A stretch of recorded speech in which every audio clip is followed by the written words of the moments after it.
dear Herman, what have you done? Turned PlayStation's kingdom into a graveyard of fun.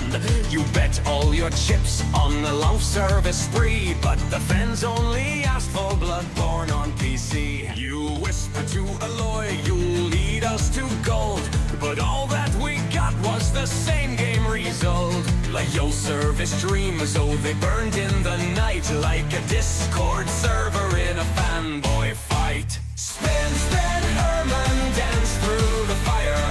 You sold us the dream, now you're stuck in the mire. A light service graveyards, abandoned and cold, like a PS portal nobody holds.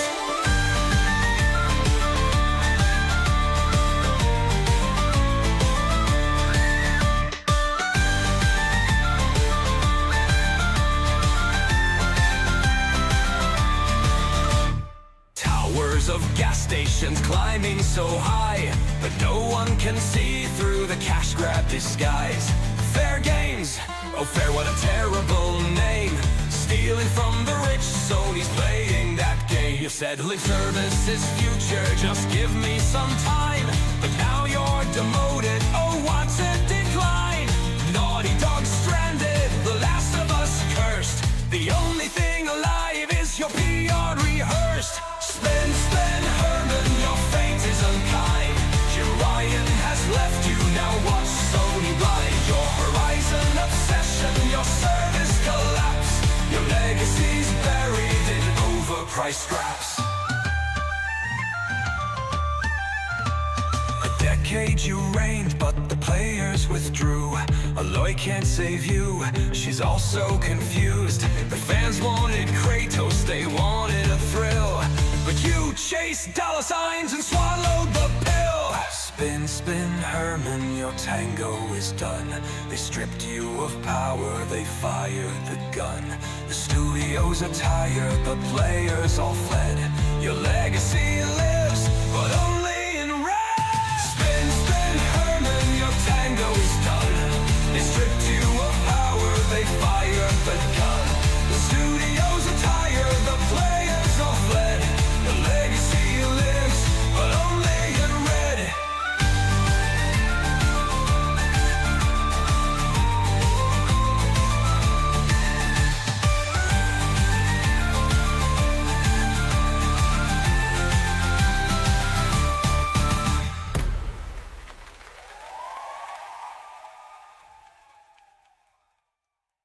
That's most definitely what's up. Let it go. There's a heist in the making, but who's keeping score?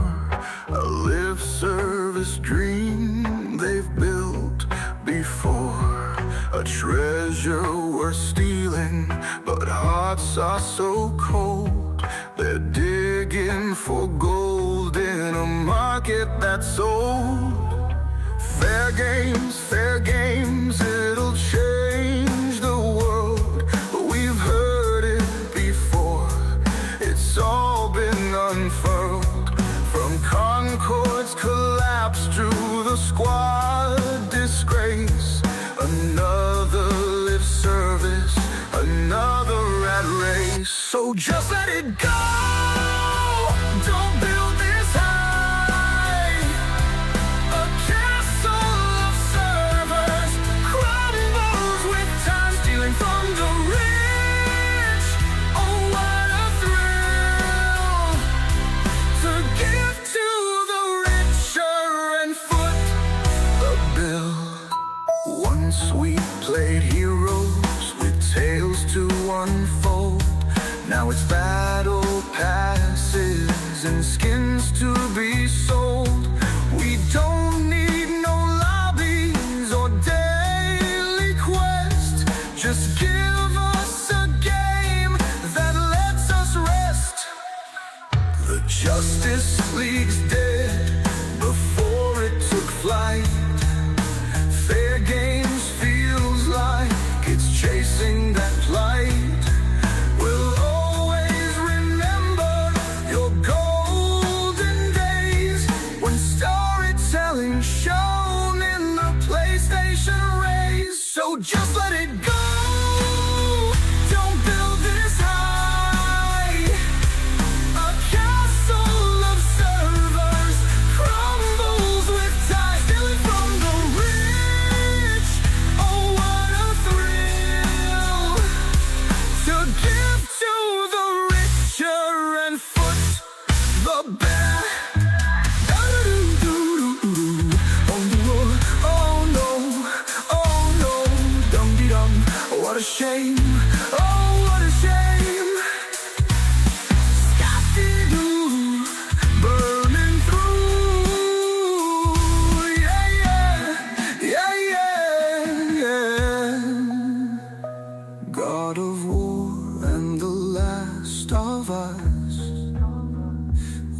wasted money and work, no trust.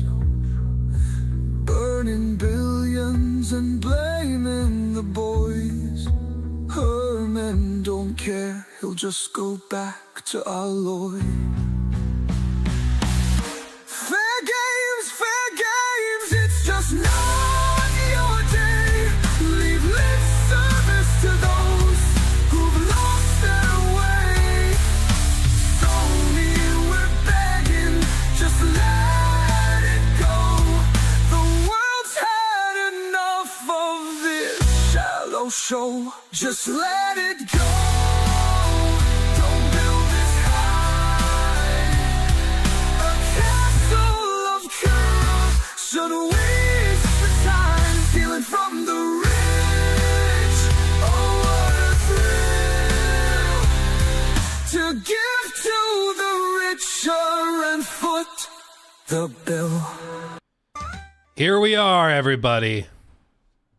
We're back. I definitely was not scrambling for the last few minutes to get ready, but we're here. The hair is crazy, ready to talk about game stuff, because there's been some big things in the last 12 hours. Some surprising things, frankly. Keep the Blade 14. Thank you for subbing at tier 1 over on Twitch. What a Chad. Thank you, my friend. Thank you. It's going to be good. You know, I guess we should just get right to the point here. I made a prediction in December. I said I cannot imagine that Hermen Hulst makes it through 2025. My perspective was, at some point, there should be a certain number of billions of dollars that you lose your company that then gets you in trouble.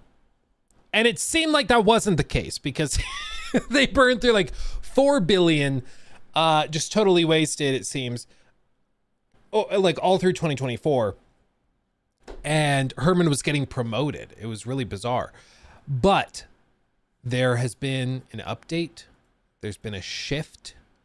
A big change, dare I say. Sony Corp shakeup. Hiroki Totoki named corporate CEO. Hideaki Nishino elevated to sole CEO role at Sony Interactive Entertainment. Herman has been demoted. Still has a job.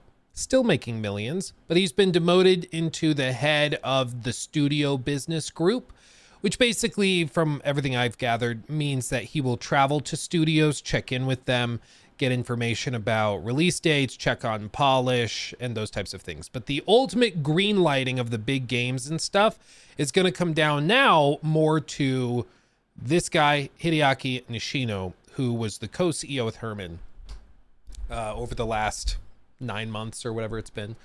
And then Hiroki Totoki obviously has stepped up even higher in the corporation. When we first started talking about him, he was the CFO, and then he was assigned to kind of do an overhaul of the PlayStation business, which was not where it should have been at that point in the console generation. They had margins of about 6%. Margins at that point in the generation should have been 20%. And as we've said a bajillion times, Mr. Totoki, when asked by reporters, what is your thing? Like, what do you specialize in? He said margins. It's like, that's the name of the game with every business. It's how much money you make for every dollar you take in. That's the name of the game. So as he's stepped higher and higher into the business, he has restructured it. He's shifted stuff. You notice he's canceled a lot of projects recently, all in the names of widening the margins. Now, what does that practically mean moving forward? Because I know some people are like, oh, it's just going to be more of the same. And to a certain extent, it probably will be.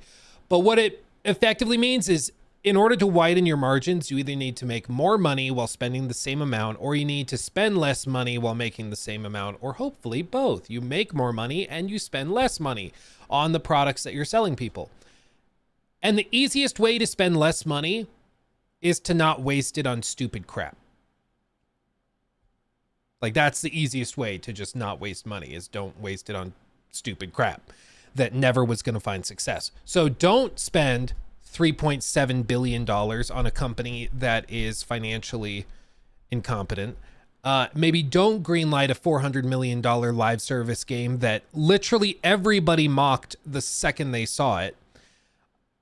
Don't do that. Just don't do that.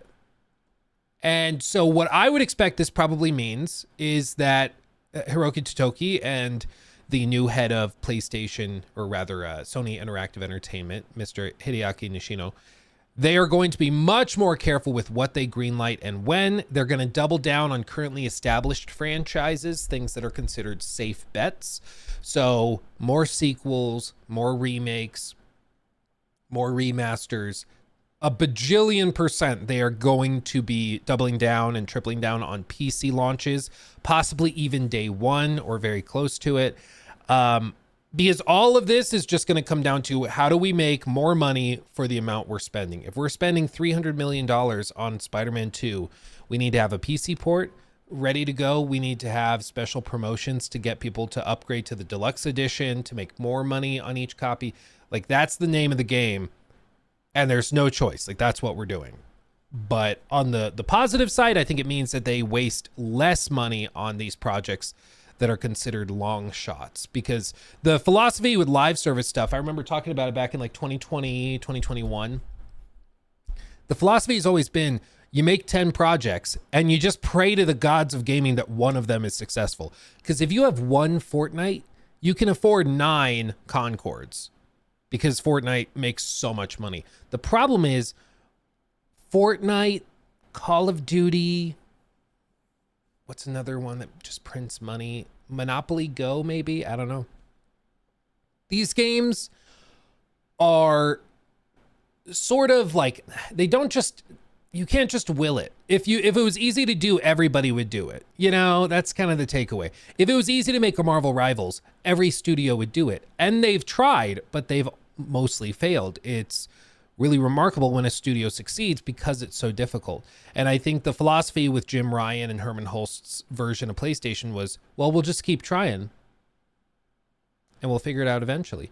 And that's just a game that Mr. Totoki was not willing to play, because Sony is both bigger and not as big as you would think. They have a very diversified business. People don't believe me when I tell them, like, no, one of the big staple core tenets of the Sony business is like life insurance. They have a huge insurance program in Japan. Of course, it doesn't spill over to the like states or anything, but that's a huge component of their business. And insurance is all about margins and careful consideration of risk and reward. Like, that's all it is. So Sony has this weird, it's had this weird dichotomy where you've got the risk-taking PlayStation side of the business that's just throwing money around like it's nothing. And then you have the super careful, very precise corporate side of the business in Japan. And it seems like for the last few years, they were letting PlayStation kind of experiment with it. And then finally, Hiroki Totoki came in and was like, what the hell are you doing? Stop it. And so he's come in and some heads have rolled and things have been rearranged. Now, I think this is a much better spot, frankly, for Herman. This is the spot I believe he was in before he got sort of promoted to co-CEO. And I think that it's the right move. You can see Nishino was elevated to CEO of Sony Interactive Platform Business Group in May of 24. He shared oversight of the PlayStation maker with Herman Hulst, who is the CEO of the division Studio Business Group. These appointments were made in the wake of the departure of CEO Jim Ryan. The elevation of Nishino to the top post overseeing all of Sony Interactive Entertainment caught industry observers by surprise. And I think that it caught them by surprise because it seemed like they were leaning in and doubling down on the Herman Hulst side of it, which was that Herman Hulst and Jim Ryan seemingly were kind of buddy-buddy in these pursuits of live service stuff. And let's be honest, also Horizon, greenlighting movies, TV shows, a Lego game, VR games, like really trying to make Horizon into this big multi-billion-dollar franchise. And it's, as of yet, not really panned out. But they go on. So Nishino will serve as president and CEO of Sony Interactive Entertainment, in addition to serving as CEO of the Platform Business Group and CEO of the Studio Business Group. Sony said that Hulst will continue to lead the development publishing, and business operations of Sony Interactive Entertainment's first-party content. He will also be tasked with driving Sony's push for Sony Interactive Entertainment to work with Sony Pictures in developing adaptations of its gaming franchises as TV shows, movies, and other mediums through PlayStation Productions. And then Lin Tao was also appointed Chief Financial Officer for Sony as well. Her previous position has not been filled yet. They don't know who's going to take her spot, but somebody, of course, will eventually. What was the name of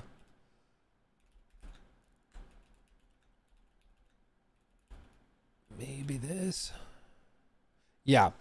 Herman Holst being used to further the development of these like movie adaptations makes sense as well. Because who was standing next to Hideo Kojima when he announced that they were going to do like a movie thing? I still don't really know what this even is, but Herman was the one that apparently made this happen and is responsible for this big push. How this turns out, I have no freaking idea, because I don't think anybody on the planet knows what Hideo Kojima is planning with this movie. But it's like a next generation action adventure or action espionage game. And it's like espionage genre together. Let's see. It's really strange. Sony not only does games, but also music and movies. It will definitely be a strong collaboration. 2 years from now, I will celebrate the 40th anniversary of my game production career. I'm confident that this title will be the culmination of my work. Who knows? And then it ends with this drone shot. You remember this? Where the drone pulls out, and notably, it's not in a game studio.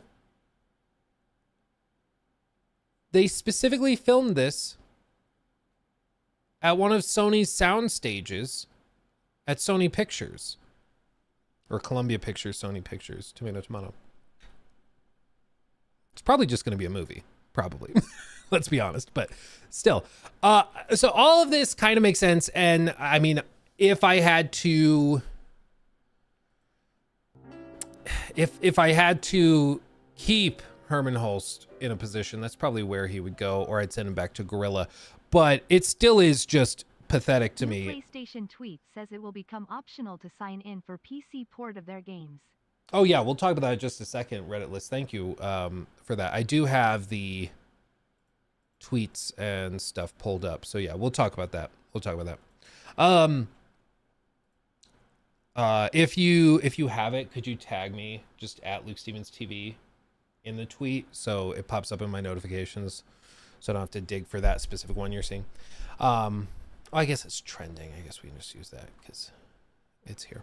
Anyway, I still think it's kind of shameful that an executive can waste $5 billion and get promoted a few times, and then he gets a slap on the wrist, gets demoted a little. He's still making millions while they're laying off countless employees that didn't do anything wrong. They just made the games they were told to make and greenlit to make. And I mean, it's really, frankly, ridiculous to me, I think. But that's just how it is. That's how it is. Why does Herman have a job? That's a great question. They see something with him. They think that he's a very valuable asset. And so, I mean, maybe he has successfully, or here's the other possibility. Maybe it honestly is that every single one of these disastrous projects really was the brainchild of Jim Ryan, and that's it. Maybe there's a paper trail where it really does show that it's like all Jim Ryan, but that would go against some reporting. I mean, notably, the source that Colin Moriarty had said that internally, Concord was called Herman's baby.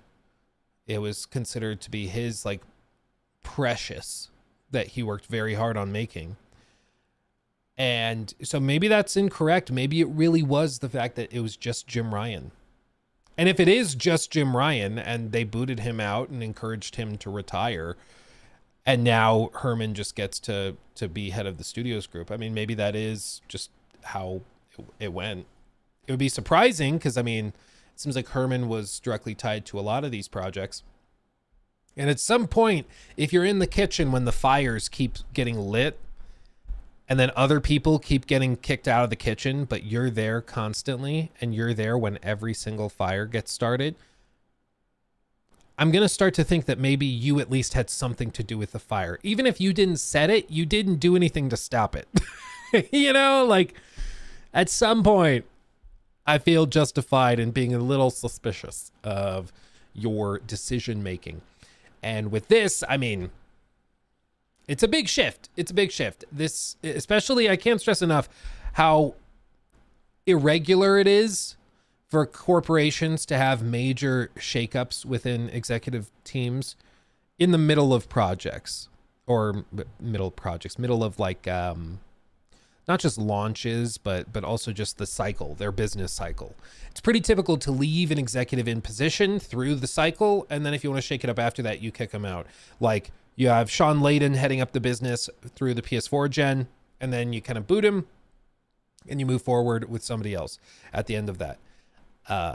The only time you typically see executives, especially in the gaming sphere, get booted out is when something's gone terribly wrong. Like you guys remember this guy? The Canadian whiz kid? Don Matrick? Talk about failing up. You know this guy's story? This guy ran Xbox into the ground.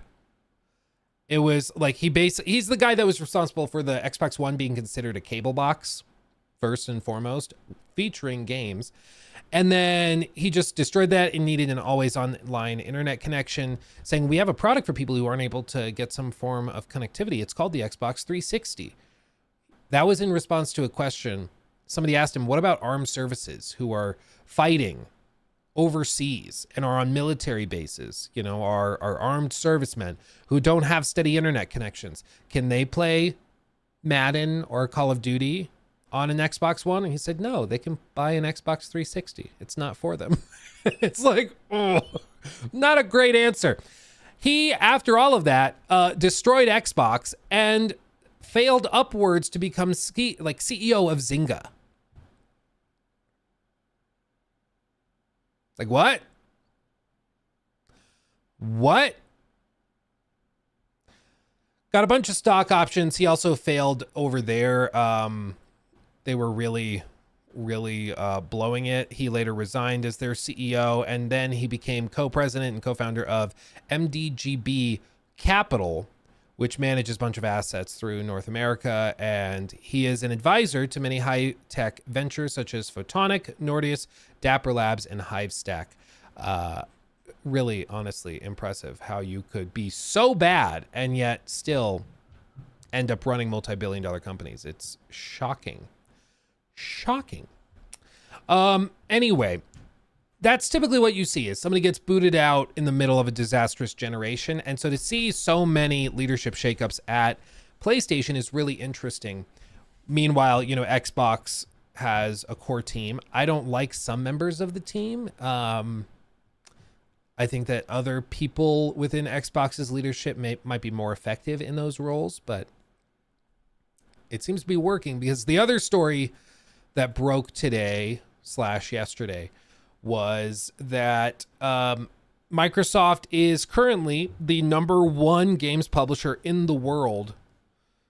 After a very successful December, they were the #1 game publisher in all of December. And of course, Call of Duty was responsible for most of that, but Indiana Jones was also really successful as well. And interesting little tidbit, 64% of spend on Microsoft games in December came from PlayStation platforms, which is really, really fascinating. That's why, honestly, at this point, like anybody freaking out about these games being multi-plat, you expect them to just leave that money on the table? You know, like that's crazy. That's a lot. That's a whole lot of money. It's like if I told you you can make $100, but if you want to be exclusive, you can keep 60. Like I'll take $64 away. You keep $36. It's like, no, of course I'm gonna bring it over to that table and also get the full $64 and have $100. Like, why wouldn't I take the money that's on that table over there? I'm going to go do it. Even if like some hardcore fanboys get upset. So no shocker there. But anyway, big shakeups at PlayStation, big moves, big crazy stuff happening. And here we are. Here we are. I don't know what to make of it. We'll see over the next like 6 months what happens, what gets greenlit, and what other projects get canceled. Because there's going to be other announcements of shakeups and redirections and stuff. But it's very, very interesting. Maybe we'll actually get a PlayStation showcase this May or April or something, and we'll see some of the vision of what's coming later this year and into next year. But it's been really shocking. I mean, I just did that video on Ghost of Tsushima, and it still is stunning to me how lackluster this generation has been from PlayStation Studios' side. Like, we started strong with games that were in production at the end of the PS4 era, like God of War Ragnarok, and, you know, Demon Souls was really good. Spider-Man 2 I thought was so-so. It was fine. But after that, like, we've just gotten remakes and remasters and like tons of different garbage. And it's been really frustrating. And now we're starting to see snippets, Ghost of Yotei and, you know, the new Naughty Dog game. We're seeing some stuff like that. But this generation has been such a disaster. It's stunning. Anyway. The end. The end. Wasn't Concord in development long before Herman got promoted? To be clear, Concord was in development before Jim Ryan, before Herman Holst, before like any of those guys were in positions of leadership. What Sony did is Sony looked at the studio. They saw like, I don't know if demo is the right word, but they saw a look at Concord. They thought it had so much potential that they went in and they bought the studio. And then after they bought the studio and thus the game, they then spent another however many millions and millions and millions of dollars to finish the game and then put it out there. So anybody who's like trying to be pedantic and be like, oh, well, they didn't technically greenlit it. They bought the game and then they greenlit spending another $200 million on it. Like, if you want to be cute and try to be pedantic, they didn't technically start the project. Cool, good for you. You know how to read. Congratulations. But we never said that they were the ones that started it. We said that they were the ones that finished it. When everybody that could see that game knew it should have been dumped on the side of the road. Like a bad... I was going to say bad habit, but that doesn't make sense. Then I was going to say bad date, but then that sounds horrible. So I don't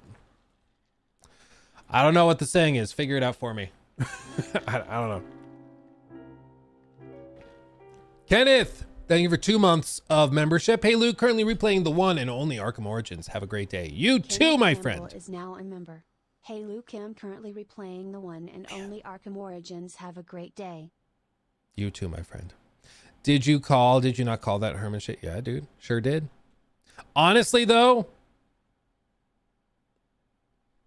I love saying I told you so when I get predictions right. Like the ZeniMax buyout, a Suicide Squad game, Herman getting booted. Like, I love getting predictions right, but this was not a stunning prediction. I mean, he was at the driver's seat while they lost $5 billion. And at some point, that catches up with you. So I'm not some genius for figuring that out. You know, you just look at it and you're like, yeah, no, this should. So eventually they'll notice, right? Eventually somebody at the corporate office will be like, stop it. But took them a while. Took them a while for sure. J Mars guys 19, thank you for that chat over on Twitch. I watched your KCD video. Would you say KCD 2 is a game of the year contender? This is tricky because I did the preview and then of course I got the game for review, but I'm not allowed to put out my review or anything yet. So any answer to that question, positive or negative, would basically be my review. So I can't really answer that question without it being like stepping on the embargo, you know? So I don't think I can answer that. But check the channel from now until launch to see when the embargo lifts, when the review drops, and then you can see. When is the embargo? I don't know if I'm allowed to say, actually. And I don't want to get in trouble, so I'm not going to.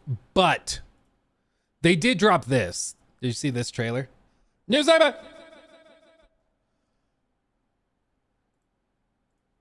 You see this? They just released this CGI Live a Life Medieval trailer for KCD 2. And it's pretty good. It's pretty good. You want to see it? You want to see it?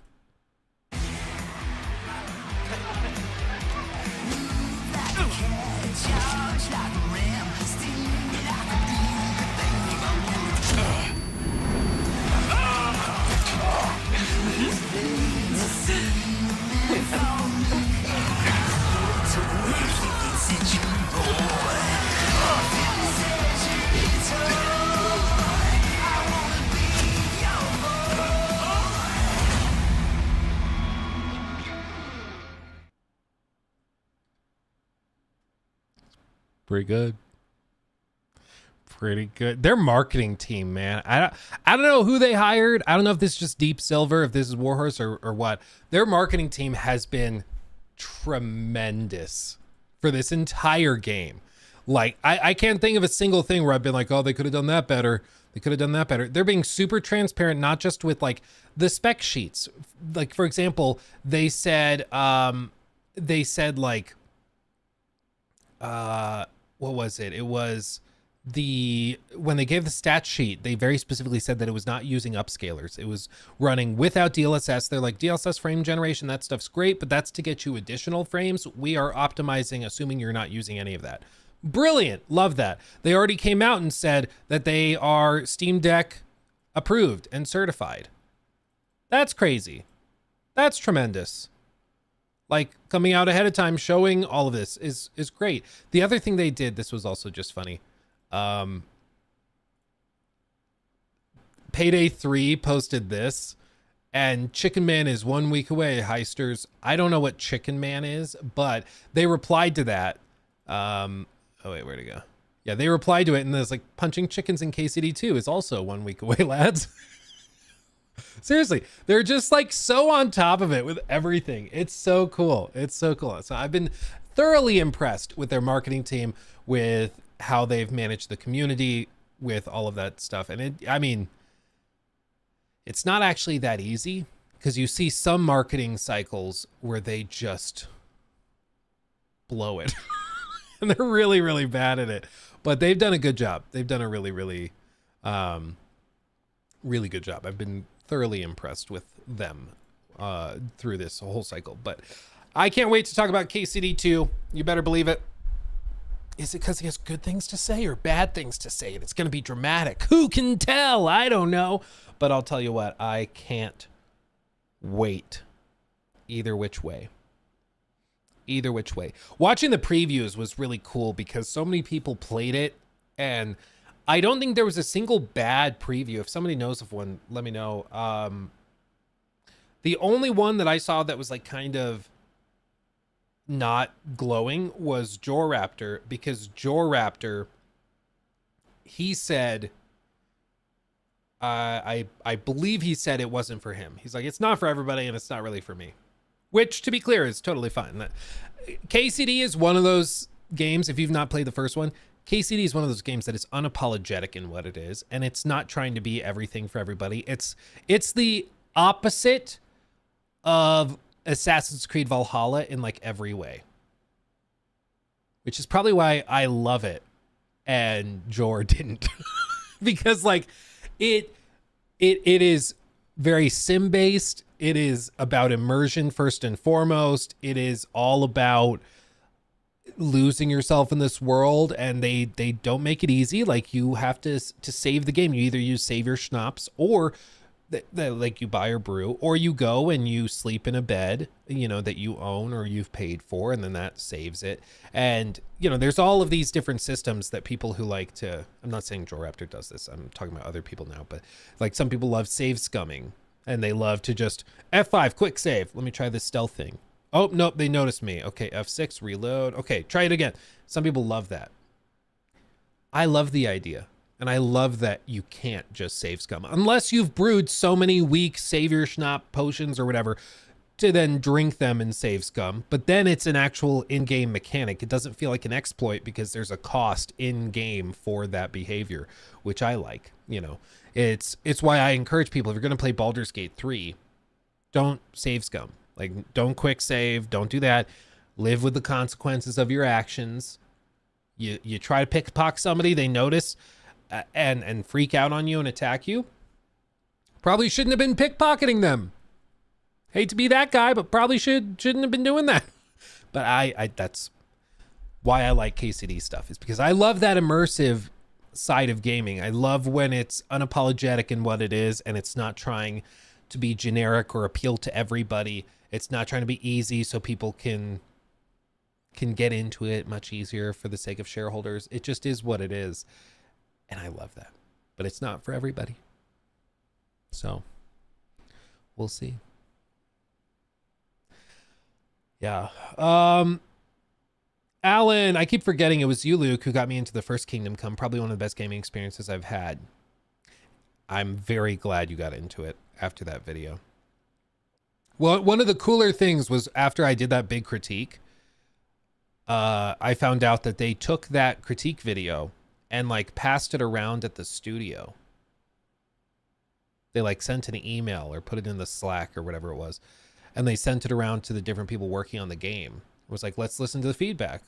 We don't have to agree with all the feedback, but let's listen and hear it out at least.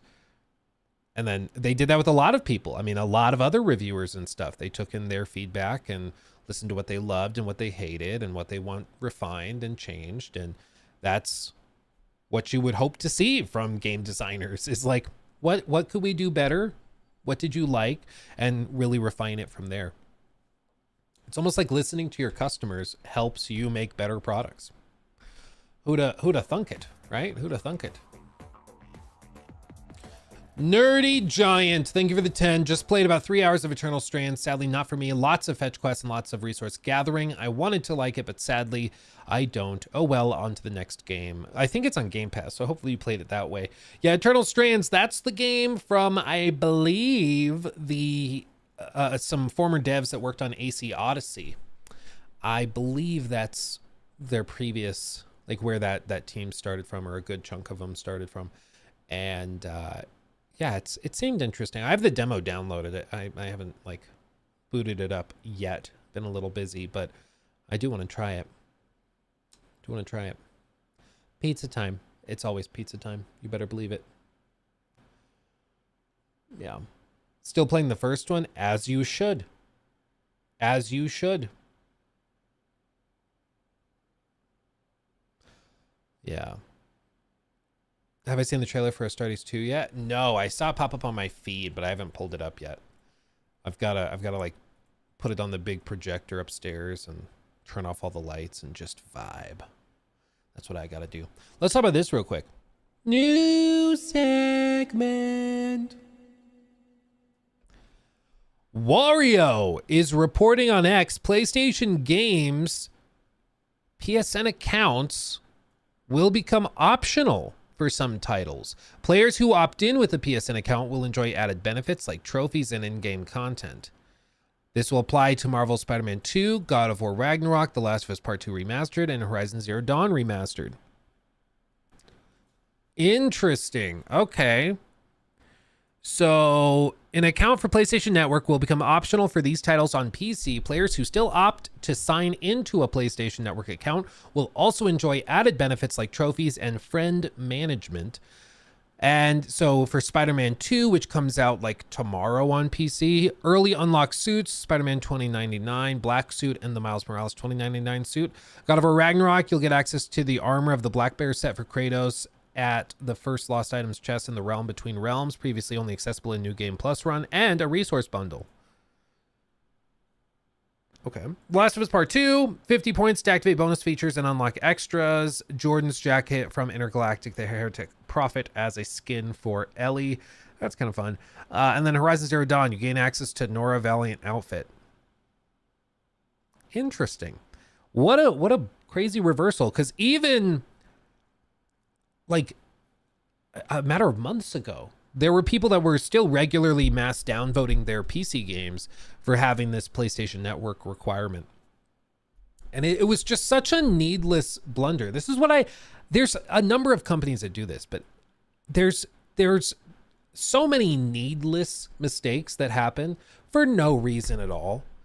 And they'd be so easy to not make if they just thought about it for 2 seconds. Like, what does PlayStation get from forcing people to sign up for a PlayStation Network account when they want to play God of War Ragnarok on PC for the first time? They're giving you $70, and then you're going to make them take that extra step that, sure, some people don't really mind.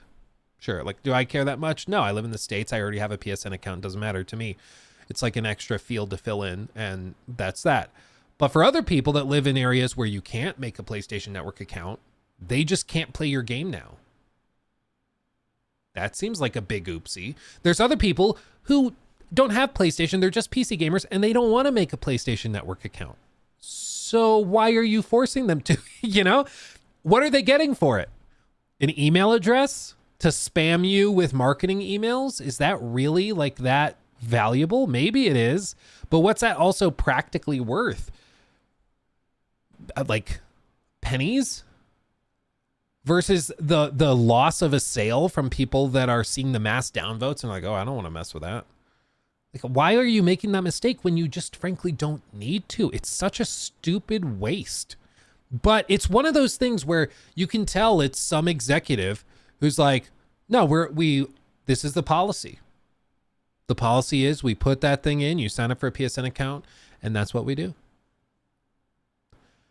I mean, if they made it optional, then I think people don't really have a problem. Notably, like you think of, I think even when you boot into like Cyberpunk 2077 or The Witcher 3, it boots up that CDPR, GOG, whatever launcher, and then you can boot the game from there.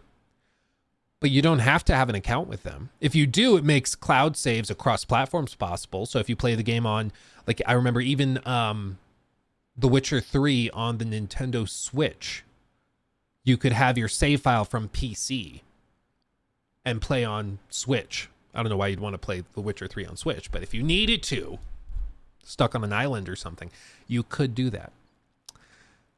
But the point is, it's optional. And this is the first step in that direction where with a number of games, they're making it optional.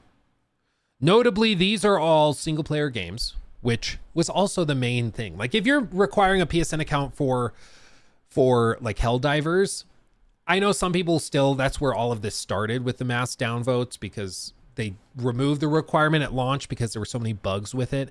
And then like 6 months later, they redid the requirement for the PSN account in Helldivers.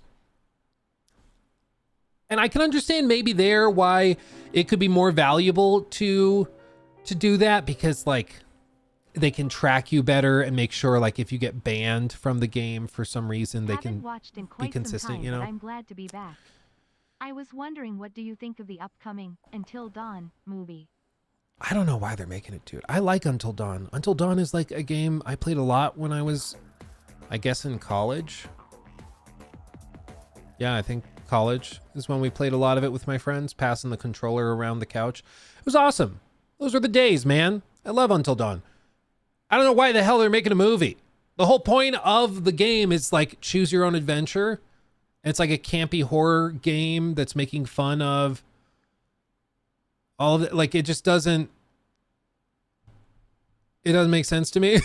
I don't understand why they're making a movie. I don't get it. Because money, I mean, but again, I just don't understand why they think that will make money. I like Until Dawn, and I don't think I would watch it.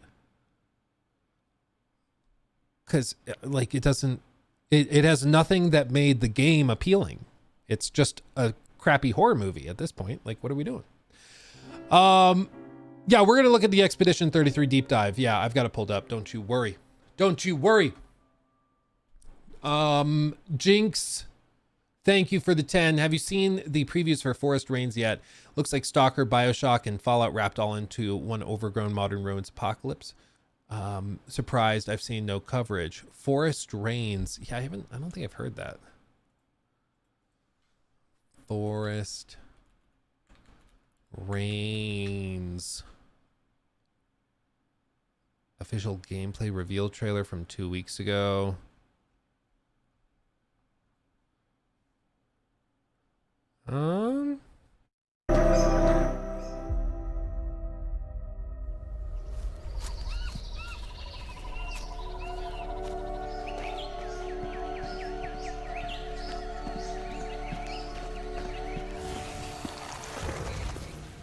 Purple zits.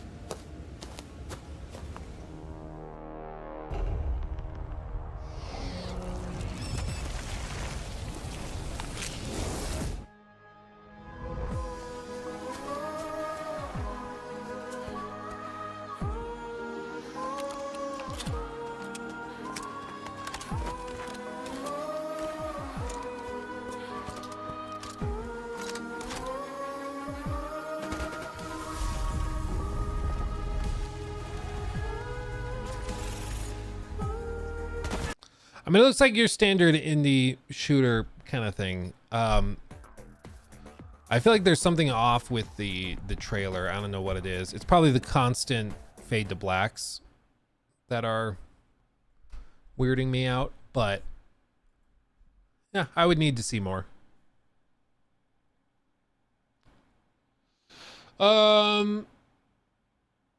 Let's see. Callum, thank you for the 10. Luke, you can add financial advisor to your resume now. Up quite a bit on Nvidia stock now. Where are they? Didn't they dip again? Yeah, 4. Dude, I'd be not financial advice. I'd be buying up those. Maybe I shouldn't say I would be. I would investigate buying Nvidia calls, not financial advice. Don't do what I tell you.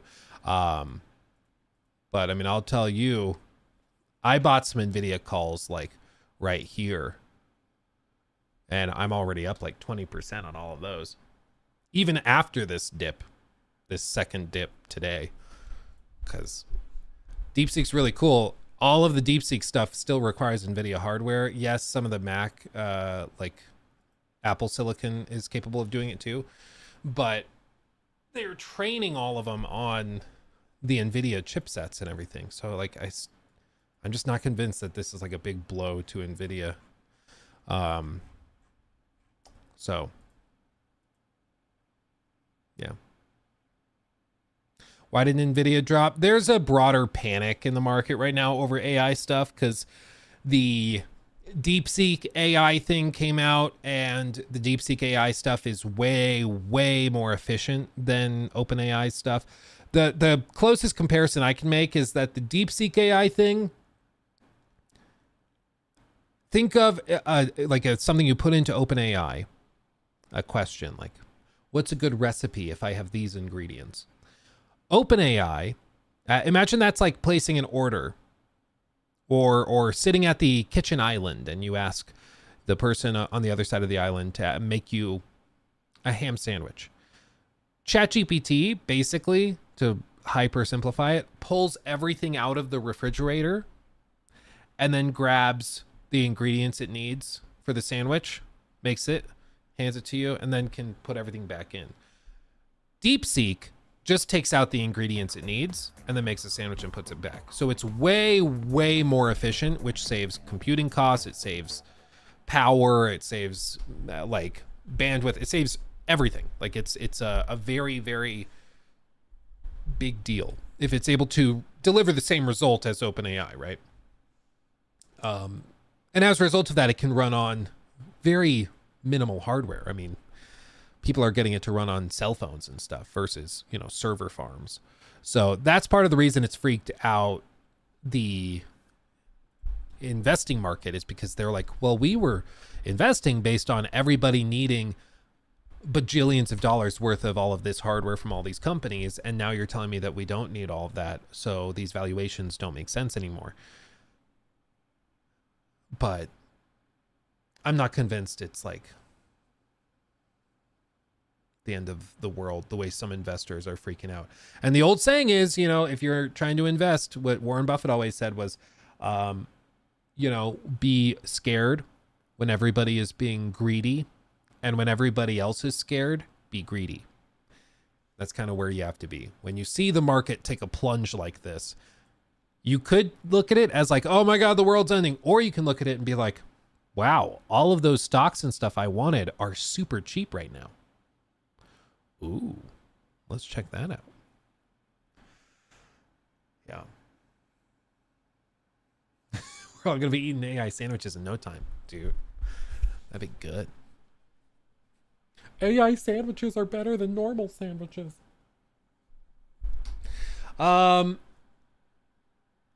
Jacob, thank you for the 10. Thanks, Luke, for giving me 3 years of content to watch. You've made this deployment time bearable.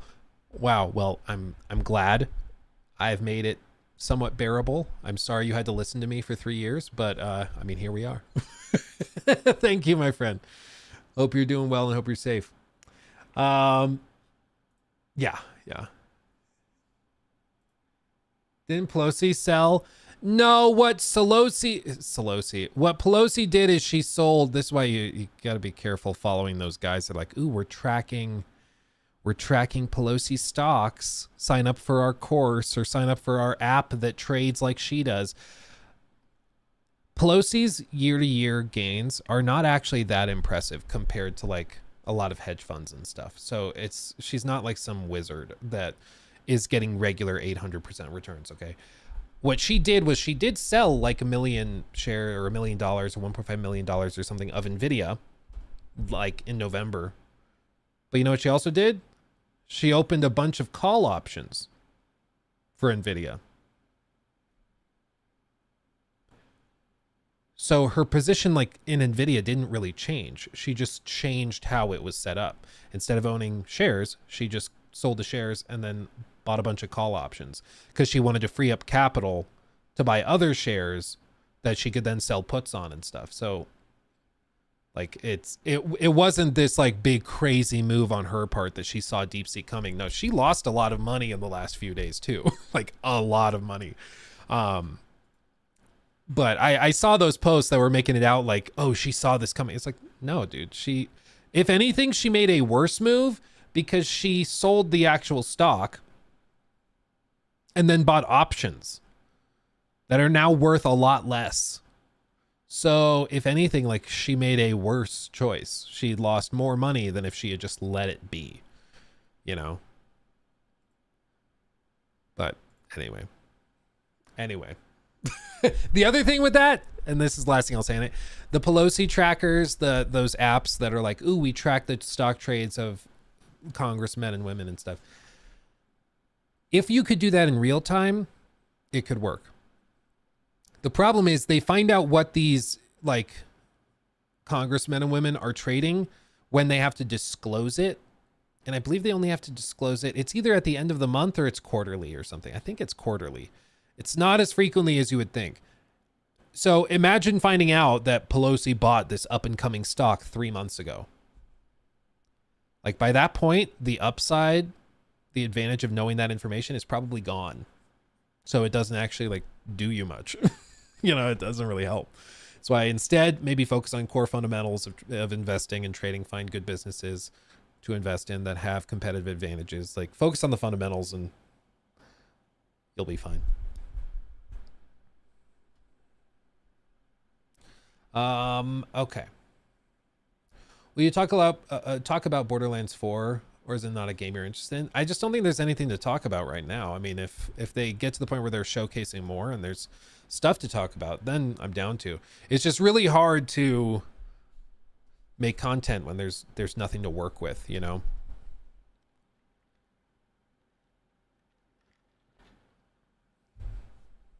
Since when do Congress people have stocks when they're serving their term? Isn't that like illegal or a conflict of interest at least? Yeah. But they do. That hasn't stopped them before.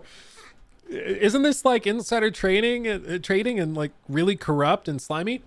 But it's not illegal. Like they're allowed to do it for some reason. But that's the problem. It's like the only way that you can get them to stop is if they passed a law telling them to stop. But the only people that can pass a law telling them to stop is themselves. And they don't want to stop because they're making a lot of money. So they're not going to stop it because they're like, then they'll make a lot less money. It's the same thing with freaking term limits. It's like, yeah, you expect all of these 70-year-old people to pass term limits saying that they have to lose their job.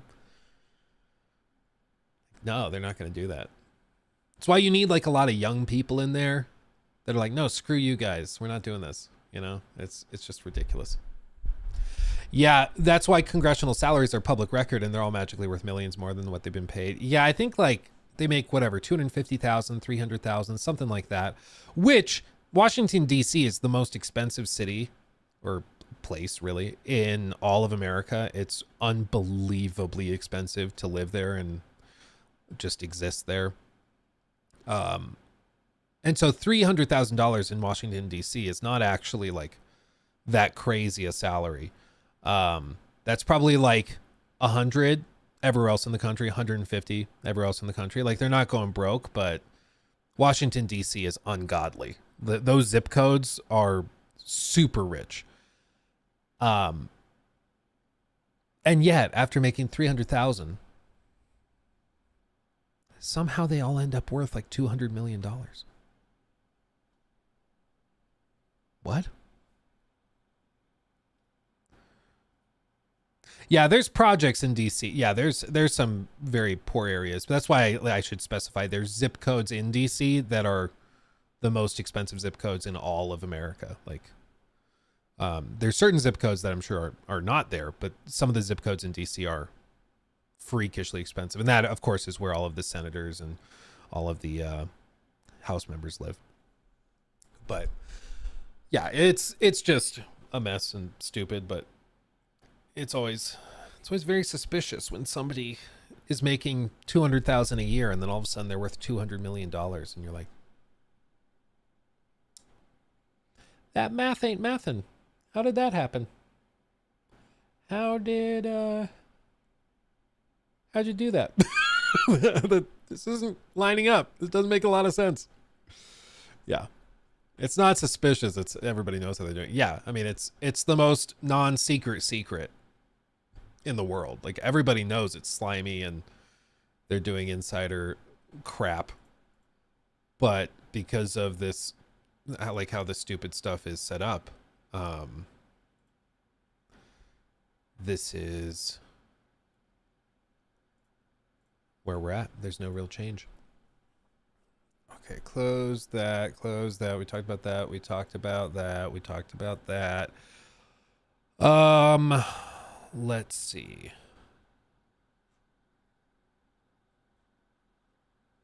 Oh yeah, let's touch on this. Ready?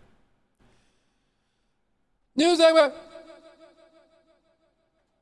Seth, also thank you for the super chat. Insert Starfield sandwich joke here. Yes. With the AI sandwiches, yeah. Yeah. Okay. New segment, whatever. It's happened, everybody. The stars are aligning. It seems like the dream could be happening. The next God of War game is reportedly centered around Egyptian mythology. Yes, I'm wearing pants. I love me some ancient Egyptian anything. I love it. Yes, I'm also wearing moccasins. I love it. I got a pyramid over here. I got a lot of books on ancient Egypt all over the house.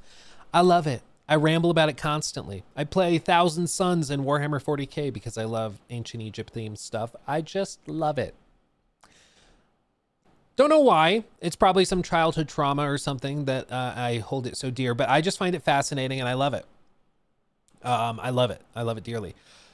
And so to hear them possibly going to ancient Egypt for the next Kratos adventure. And the idea of getting like a PS5, PS6 powered massive epic video game focused on ancient Egyptian lore and stuff, dude. I try to be clear with you guys when I have a bias on stuff, because I don't want you to go into something thinking like, oh, Luke's being hypercritical or very, very level-headed when he's talking about Warhammer or like the Titanic or something. Like, no, I'm a geek for that stuff. So you should go into that knowing where I'm at. If this ends up being the case, I'm going to be like, I'm going to have a very hard time keeping my emotions in check if it's like a big epic Egyptian themed hack and slash narrative cinematic adventure game. Like, I'm going to lose it. Okay. I'm going to lose it. Just be ready. Thank you for letting me know, Ricardo. We'll look at that after. Thank you. To be specific about all of this, the next God of War game could be making its way to Egypt, according to a report from Daniel RPK, which it looks like the link is paywalled. Sony is casting currently, or Sony is, this is written weird. Sony is casting, currently casting. Sony's casting for Middle Eastern actors for a new game. Quote, Sony is casting Middle Eastern actors for an unknown AAA game, which is likely to be the next God of War that explores Egyptian mythology, the report says. It's important to note that this information hasn't been confirmed or independently verified by Insider Gaming. Until that happens, please take this news with a grain of salt. Moving to Egyptian mythology wouldn't be surprising should it happen. The God of War saga began in Greek mythology before shifting to Norse for the modern games. Moving to a new pantheon would make sense for the next era of the franchise. As far as Egyptian specifically, it's been mentioned in the past, such as this one with the Game Post, that Sony Santa Monica originally considered centering the game around Egyptian mythology for the 2018 revival before settling on the Norse setting, which I believe there was even, what was that trailer? The like sizzle reel trailer.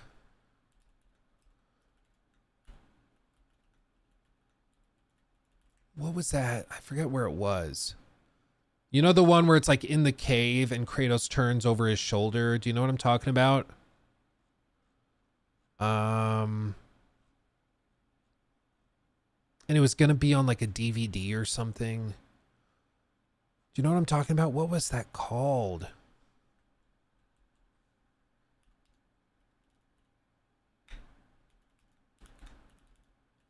I don't know.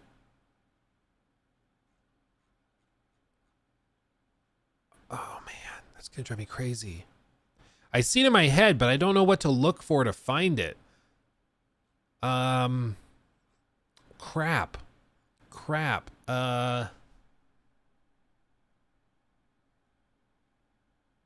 you guys know what I'm talking about? Kratos running one. They haven't made a comic series. Yeah, they did. We'll get to that in just a second. No, it was like.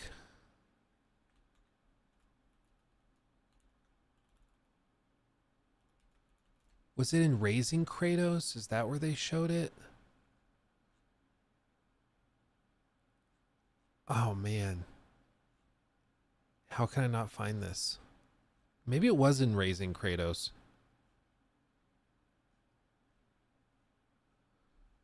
It must be. It was specifically like a little bitty trailer. I think they said it was supposed to be on the end of a DVD or something. And it just was Kratos standing in a cave, and then he like stands up and kind of looks over his shoulder. I'm gonna have to look. Transcript. DVD. Nope.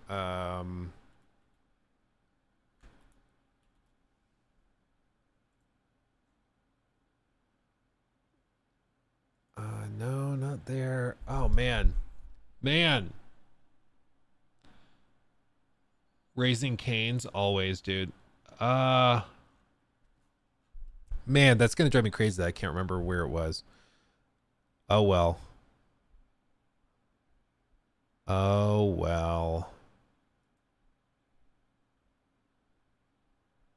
Because it would have been shown when they were like announcing the reboot. settling on the setting.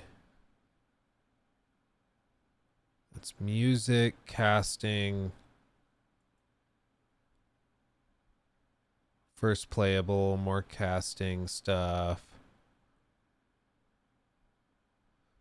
The canceled game.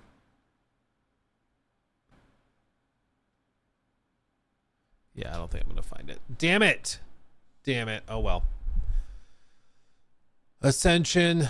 Yeah, maybe. I don't know. Was that not a leaked teaser? I don't know. Somebody in the comments, when we post this as a segment, somebody's going to be like, oh, we know what that is. What are you going to do? Anyway.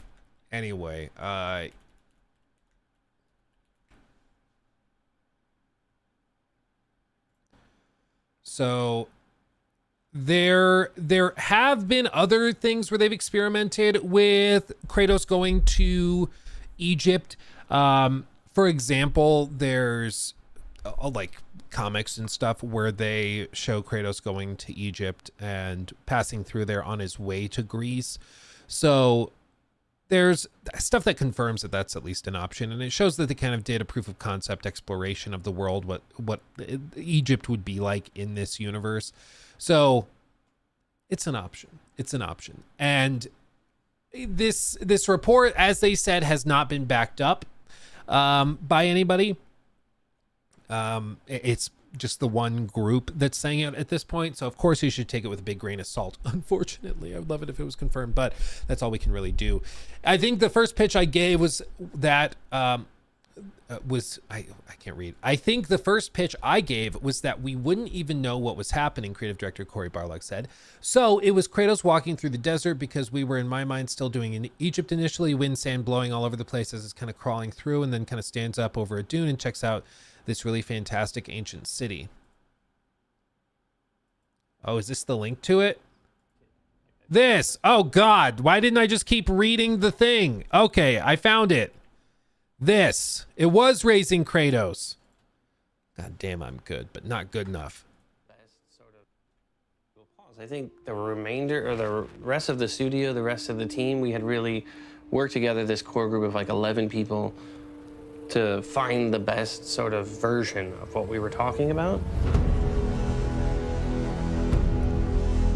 Yeah, this is what I was looking wasn't for. even gonna be Oh, it froze. his kid. Like, I think the first pitch. Initially, it wasn't even gonna be his kid. Like, I think the first pitch I gave was that we wouldn't even know what was happening. So it was like Kratos walking through the desert. That was weird. Because we were, in my mind, still doing Egypt initially. Wind, sand blowing all over the place as he's kind of crawling through. And then kind of stands up and crests over a dune and checks out this really fantastic, like, this ancient city. And then he kind of turns around and then says, all right, follow me. And then we kind of reveal that there's a kid there. We have a long journey ahead. I think it was very little. It just at least got the spark. And then that was like, oh, well, you know, we should do this. We should try this. We should do this. Concept art. I was all in on some of it, but the sun thing, like, not at first.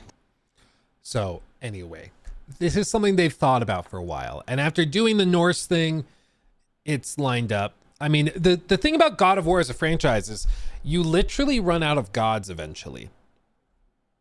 Like, after Kratos starts smashing through some skulls, taking names and kicking ass, eventually you got to go somewhere else because there's just no more gods to kill.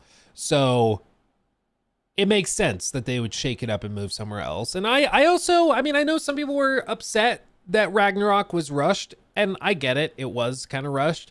Feels like that could have been 2 games. It kind of expanded a bit, but I think that, you know, in hindsight, I appreciate it because it means that they are ready to get to the next thing, you know? And I do think a third game in the Norse setting, in the same environments, same places, it would have been like, okay, here we go again. We've gotten really stale. It's what I also call like the Spider-Man problem with games, because there's only so many times you can explore New York City before it just feels like the same thing over and over again, you know?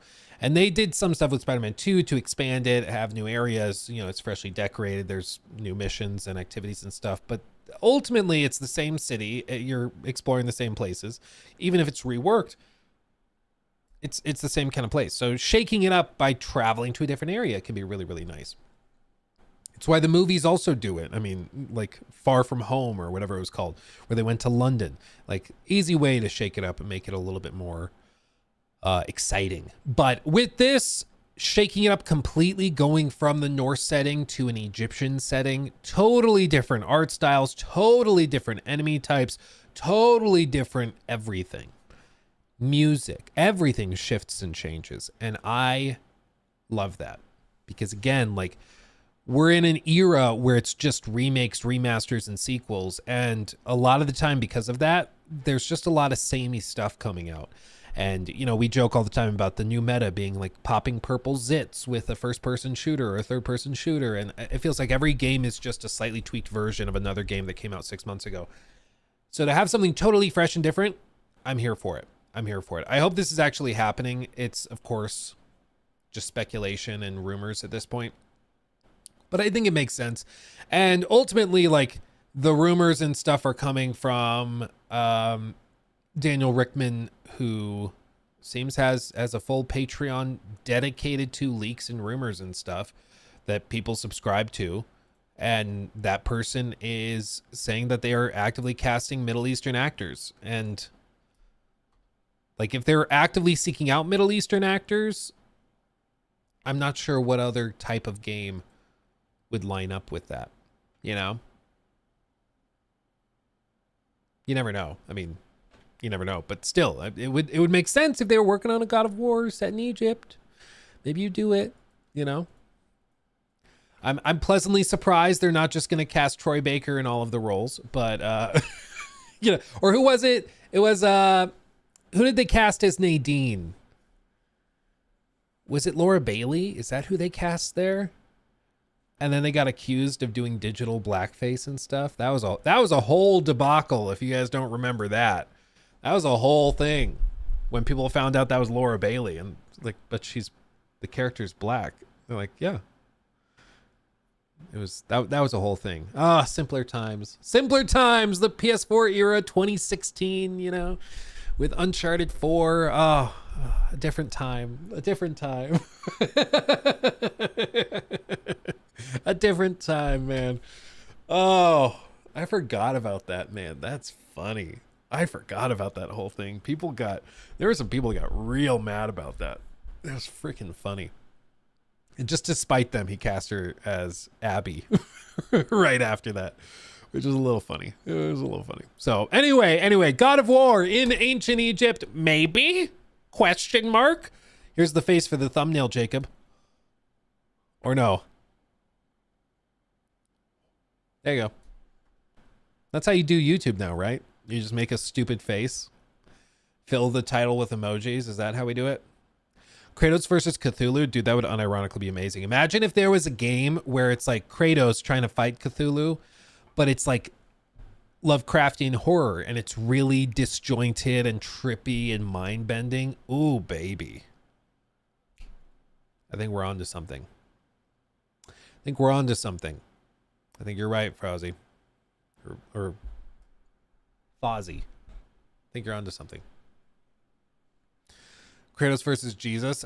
You could do it like, you know, Assassin's Creed has done it in the past, where you just start beating the crap out of different popes. That could be funny. Imagine the AC like God of War crossover, where you just start beating up the Templars in papal garb. It could be funny. It could be funny. Let's see. You said there was a Spider-Man 2 trailer that just dropped. Spider-Man 2 PC. Maybe it's just on PlayStation's channel. Oh, here we are. Okay. Calm down, Peter. News. Seth, Luke, speaking of the Titanic, have you ever played the Titanic Adventure Out of Time? It's on GOG, made in 1997. I've not played it, but I did watch a playthrough, and I watched somebody do like sort of a critique thing of it where they were breaking it down. They were like, it was a video going through how insane that game is. And I feel like I've played it, even though I've never played it. But yeah, that whole thing is crazy. That one was on the verge of me being like, I don't know if this is in good taste. Like this to me seems not super cool, but really, really crazy. Yeah, that whole game is insane. That whole thing is crazy. Oh man. Anyway, let's talk about this real quick. Kratos versus Anubis gonna go crazy, dude. For real, can you imagine? You go to the world of the dead and damned. You better believe there's going to be a moment where Kratos has to weigh his heart against a feather. And so he has to shed all of his ill will and ill intentions, all the baggage. He has to shed all of it so his heart is as light as a feather. Dude, there's so many like really easy tee up things for them to do for Kratos' storyline. Oh, the ultimate would be Kratos versus Scientology with Tom Cruise as the final boss. Dude, I'm here for it. And then the second final boss is John Travolta. He comes out of a closet and then just starts beating the crap out of you. That could work. Just saying. It writes itself, man. It writes itself. What is this, Lonely Fades? A blog post from BioWare? Uh-oh. Hold on. Should we do this first? I haven't read this. This is breaking news? Are we breaking the news?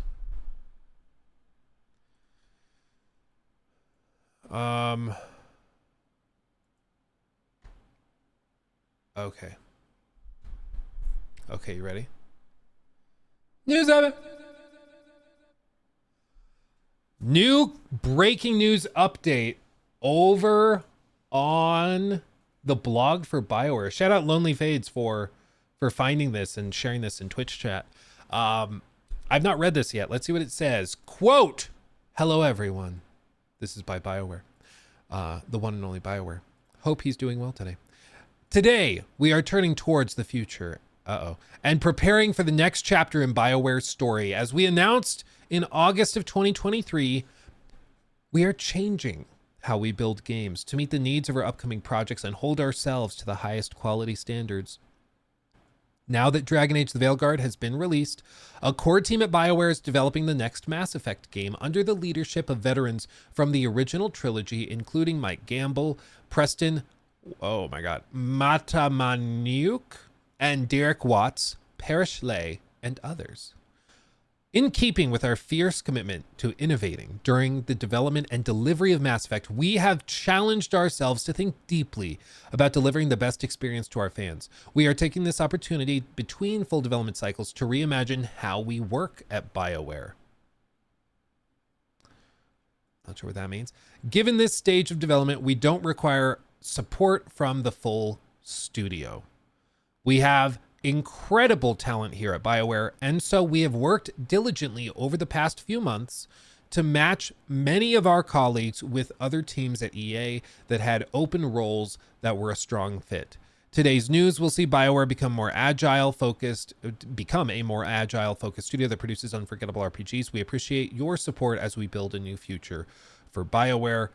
From Gary McKay, the general manager.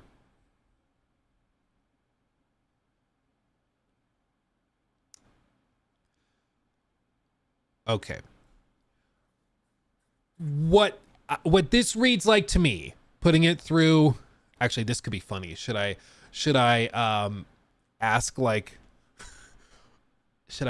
ChatGPT or something to uncorporatize this? Because what it sounds like to me is that this is a restructuring / layoffs. They're moving people out of the studio, giving them different jobs within EA. They're just moving a lot of people out, and then they're going to keep a very small core team to work on pre-production and stuff for Mass Effect. and then they're going to ramp up as they get further along, but they're not going to keep everybody on staff when there's nothing for them to do. Can you translate this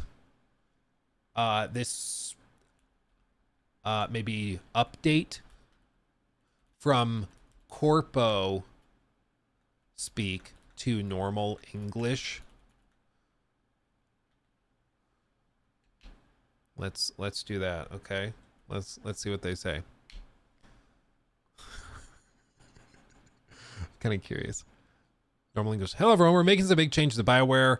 Now that Veilguard's out, small teams working on the next Mass Effect game. Okay.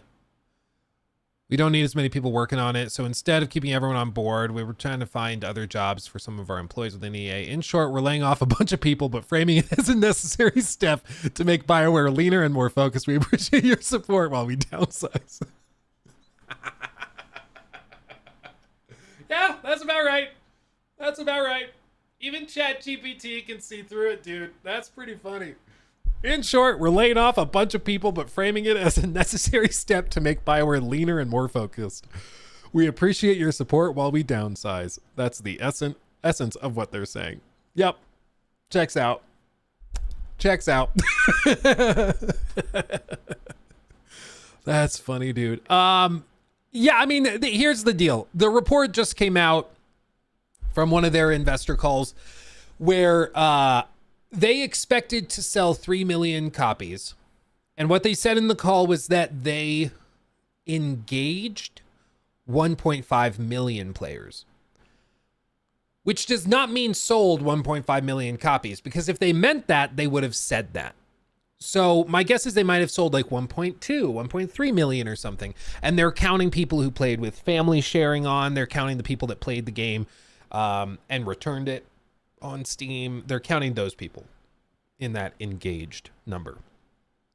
3 million copies would not have turned a profit on Dragon Age: The Veilguard. But I think that that's what they were hoping for. That would have been a solid performance, even though they weren't going to turn a profit because they spent so long working on the game and they restarted development so many times. They were hoping for 3 million copies. They engaged 1.5 million people, probably sold like 1.2 million, 1.3 million, something like that, which is still losing a ton of money. But the point is, it's losing a lot more money than they expected to lose. They were expecting to lose $100 and they lost 200, you know? It's not great. Not great. And as a result, I mean, I think EA is like, we can't keep all of these people on staff. Normally what happens, like when big studios are shifting forward, there's this really weird thing in game development where everything is really staggered, right? Like you have core teams that do some stuff, like, you know, you have art, you have Neardrage is now a member. programmers. Thank you, Neardrage. You have maybe gameplay, you have the narrative side. We'll just go NAR. You know, you have all of these different groups of people that are working on your team. And when you get close to the launch of a game, all of these people are doing stuff. They're all busy. But after the game launches, like the narrative team has a lot to do because they're writing the next game, the scripts and stuff. They can work from that day one. But QA, there's not much to quality assure when there's not really a game yet, right? So like they don't have a ton of work to do. The programmers are maybe doing engine upgrades. They're programming new gameplay systems. That's cool. Level designers, quest designers, there's not much for them to do yet because they don't know even what the story is. They don't know what the setting is. They don't have the tools ready. Like they don't have a lot of that. QA is quality assurance. They like check for bugs and make sure everything's working. Art, you know, these guys are doing concept art and stuff, but are they building assets yet? Maybe, maybe not. So there's often stuff where only, you know, a portion of the teams are actually able to work on stuff. You know, maybe a lot more programmers are able to work on stuff while they're doing this. QA, very few of the team needs to be doing stuff. The narrative team, a lot of them, you know, maybe the whole team can work on stuff at this stage. But there's huge chunks of the team that don't have stuff to work on, which is often why you do DLC or expansions, right? Because then you can have those people also working on expansions while everything gets prepped and staged for the next one. That way your whole team doesn't have to turn over every time you launch a game. It's also why a lot of people in QA like are under they're what are called contract workers, which basically just means, hey, we're going to hire you for the launch of this game. Like I was looking at a QA position, a contract position for the Hogwarts Legacy whatever Avalanche, for that studio. They're hiring some contract QA people. And once that game comes out, you can apply for a job. Maybe you apply for a job in the gameplay department as a quest designer or something. But if you don't get that, you just are out of a job because your contract is over. They don't need you anymore because there's nothing for you to do once that game launches. And that's kind of where they're at. If they were to do a DLC for Veilguard, that also no shot in hell would turn a profit. No shot in hell.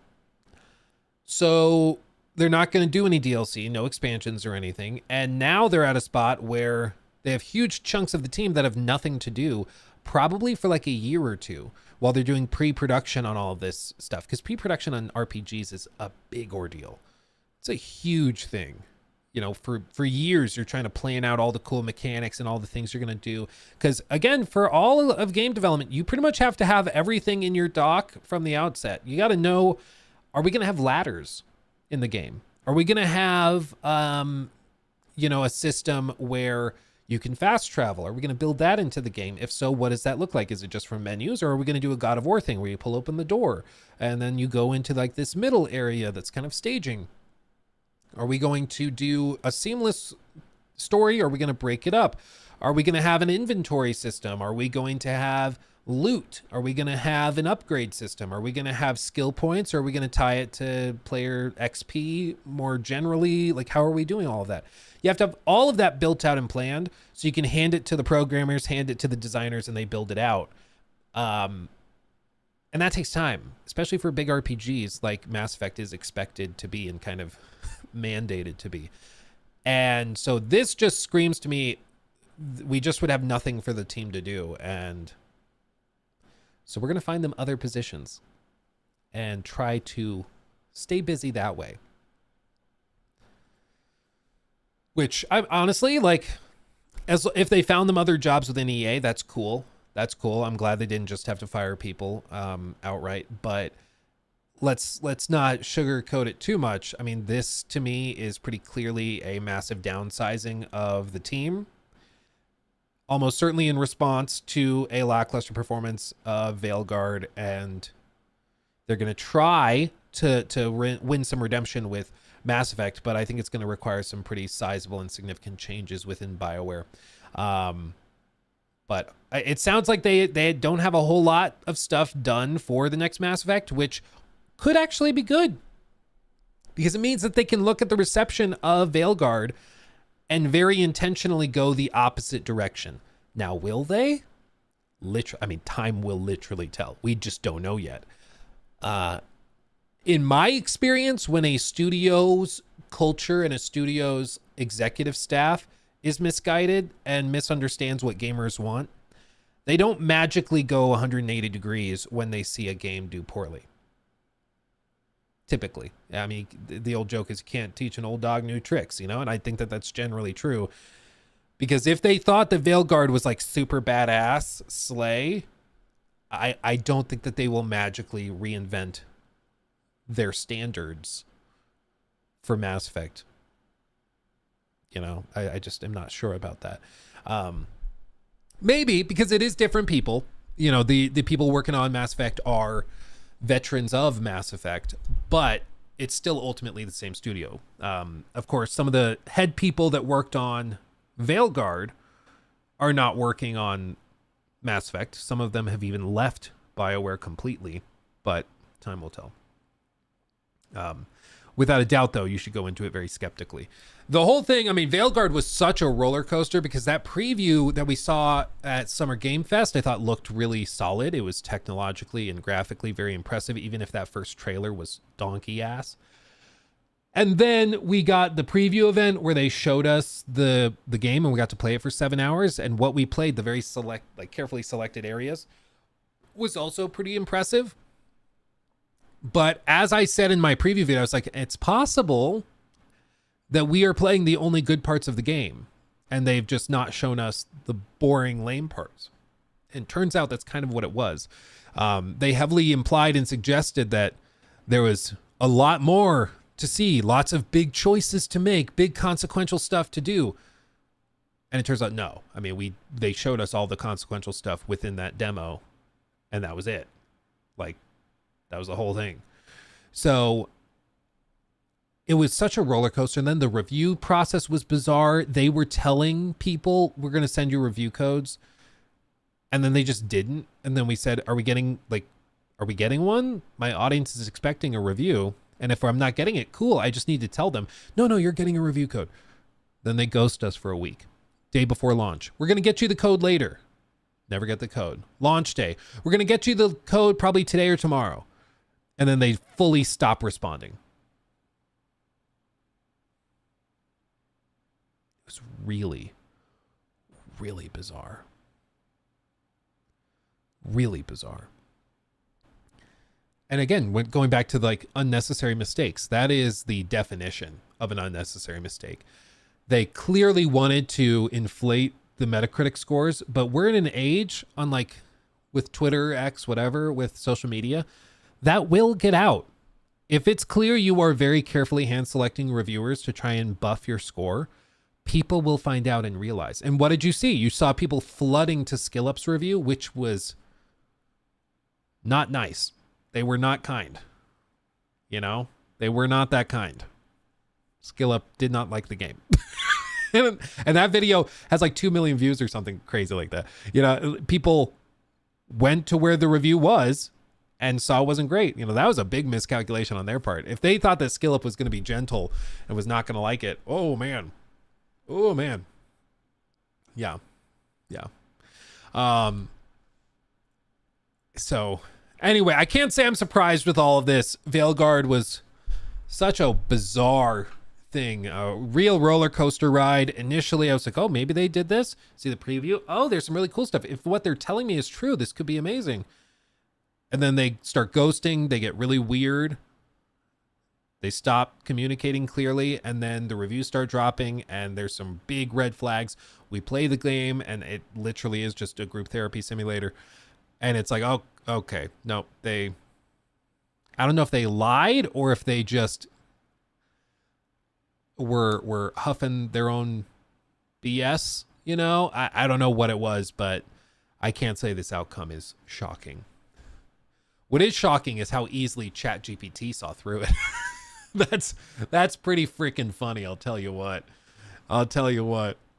In short, we're laying off a bunch of people, but framing it as a necessary step to make BioWare leaner and more focused. We appreciate your support while we downsize. Yep, that's about right. Oh. That's pretty funny. Dwayne, one thing that Ubisoft deserves credit for is always giving review codes to almost all top streamers. I do not think they blacklist anyone. Yeah, I don't think the only person I know of that I'm not going to name that they don't engage with at all is a guy that has like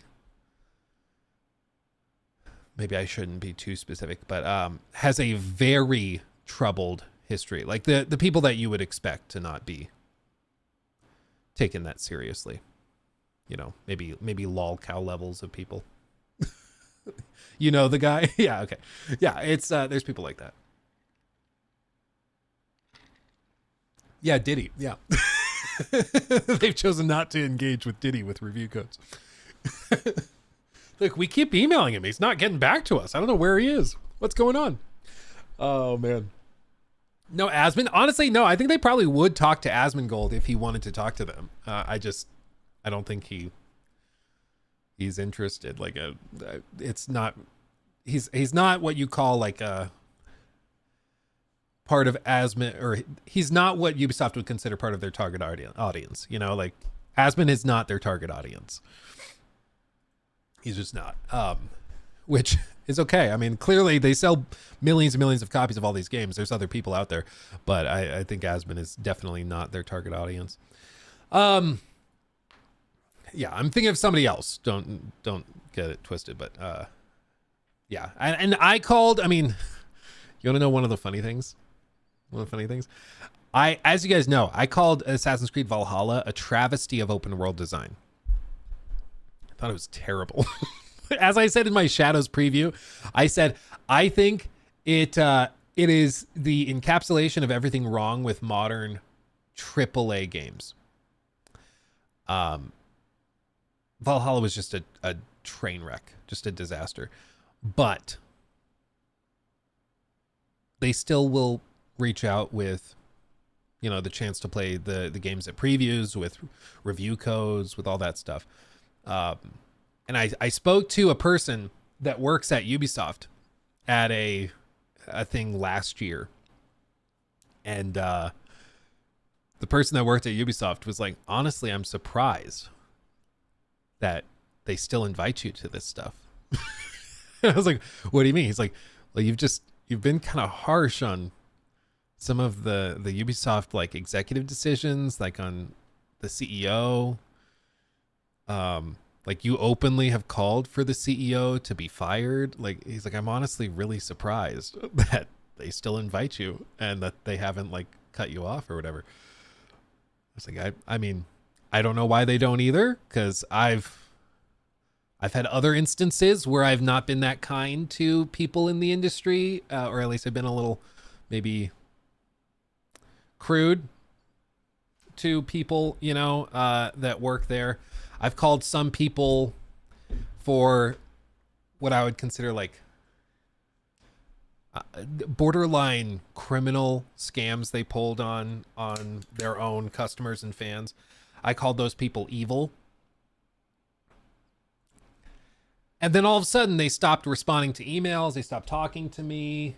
And I was like, why are you playing holier than thou with this? When you literally like knew your game was broken and still sold it to people and refused to do refunds. And then you doubled down and you sold like $100 a year subscription and did all this. Like, you knew how terrible it was and you didn't care. And you took advantage of your own fans. That to me is like so scummy. And I said it was scummy, and I called the people responsible for it evil, because it kind of was evil. And then they stopped responding to emails and stuff. So I've had instances like that in the industry, but to their credit, whatever you think of Ubisoft is fine. To their credit, they've not done that. Maybe that changes if I don't like Shadows and I light Shadows up again, do another 3-hour critique calling it terrible. Maybe then I stop getting invited. But I will say that they have always been welcoming and considerate of the feedback and stuff. And their general approach is, oh, we'll get you next time. We'll try to get you to like it next time, you know. And I think they deserve some credit for that. Yeah. Who's laughing now? Yeah. 16 times the detail. Huh. What other, I forget what sound bites I have. We're aiming for a controversial 7 out of 10. Yeah, there you go. Where's our Miyazaki candle? He's down there. Oh, yeah, there he is.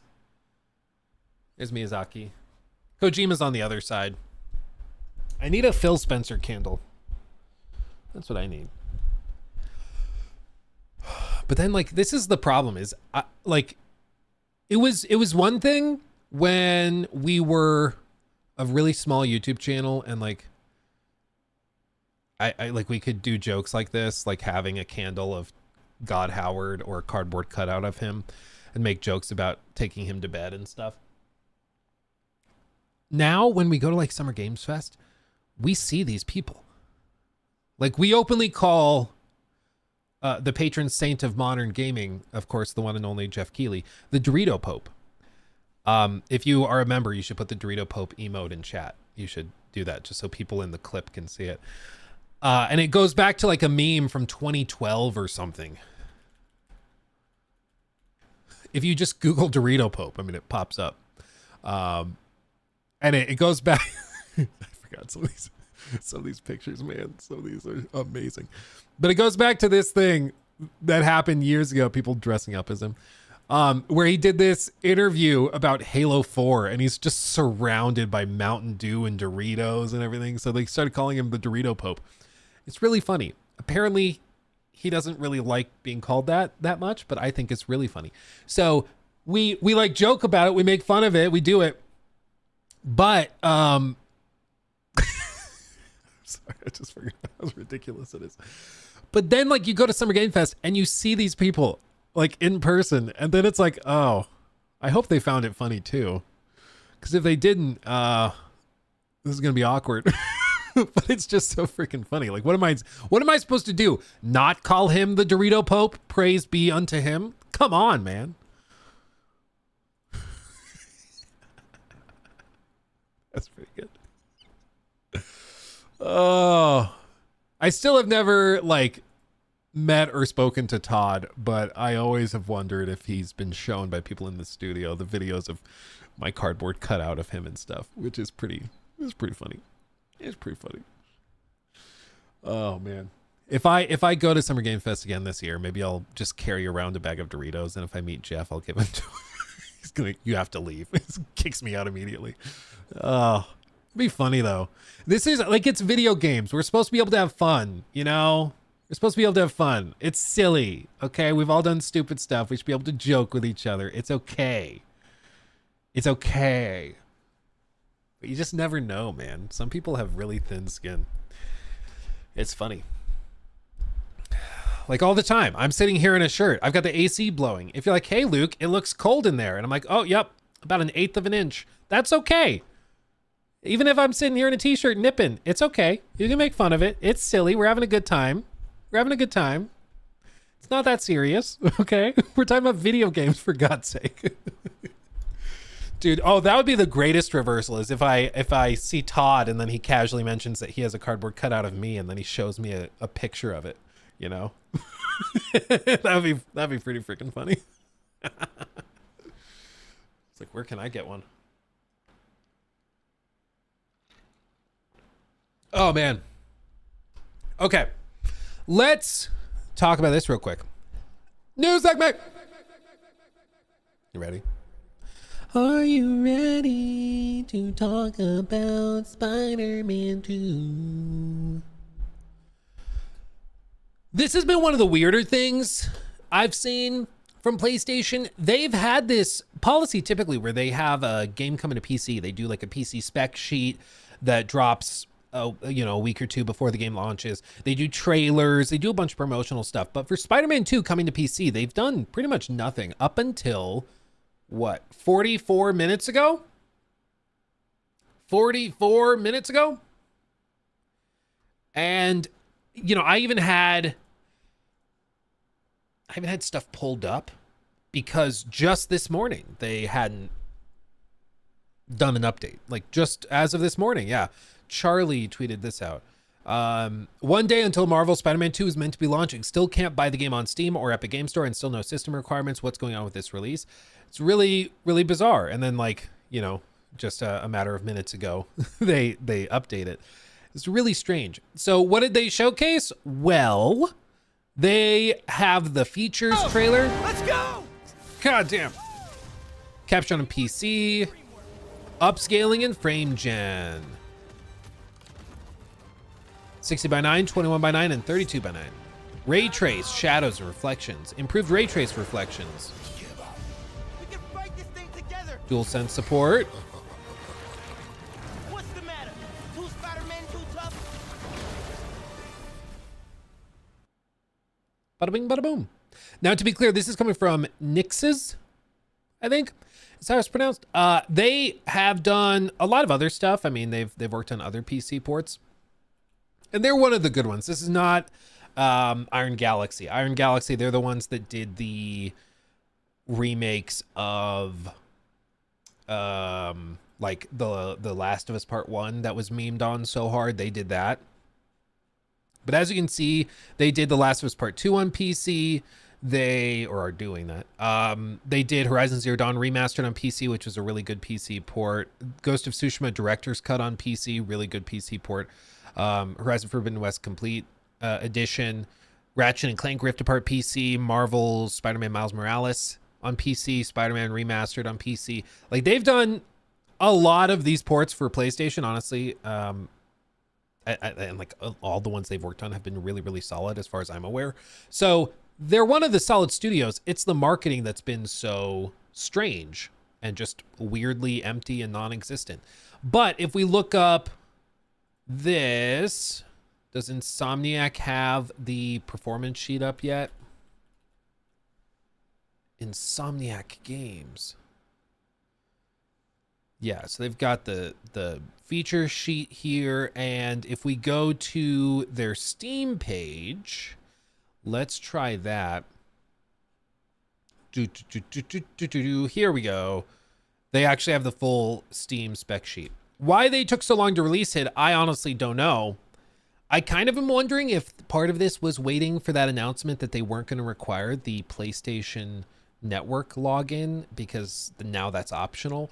But even then, you'd think they would just announce that earlier. It's really strange. But in terms of specs, so with options like ray tracing and ultra-wide support, we want to give players the chance to make full use of their high-end PC gaming rigs. However, at Nixxes, we also take pride in making PC games scaled down to prior generational hardware. To cater to this, Marvel Spider-Man 2 on PC offers a wide range of graphic settings and presets, including options without ray tracing like dynamic resolution scaling. Check out an overview of the recommended specs and a variety of graphical presets. With all of this, the tricky bit is wondering if any of this requires upscaling, like DLSS. So you see they support various performance enhancing technologies, including NVIDIA DLSS 3 and AMD FSR 3.1 upscaling and frame generation.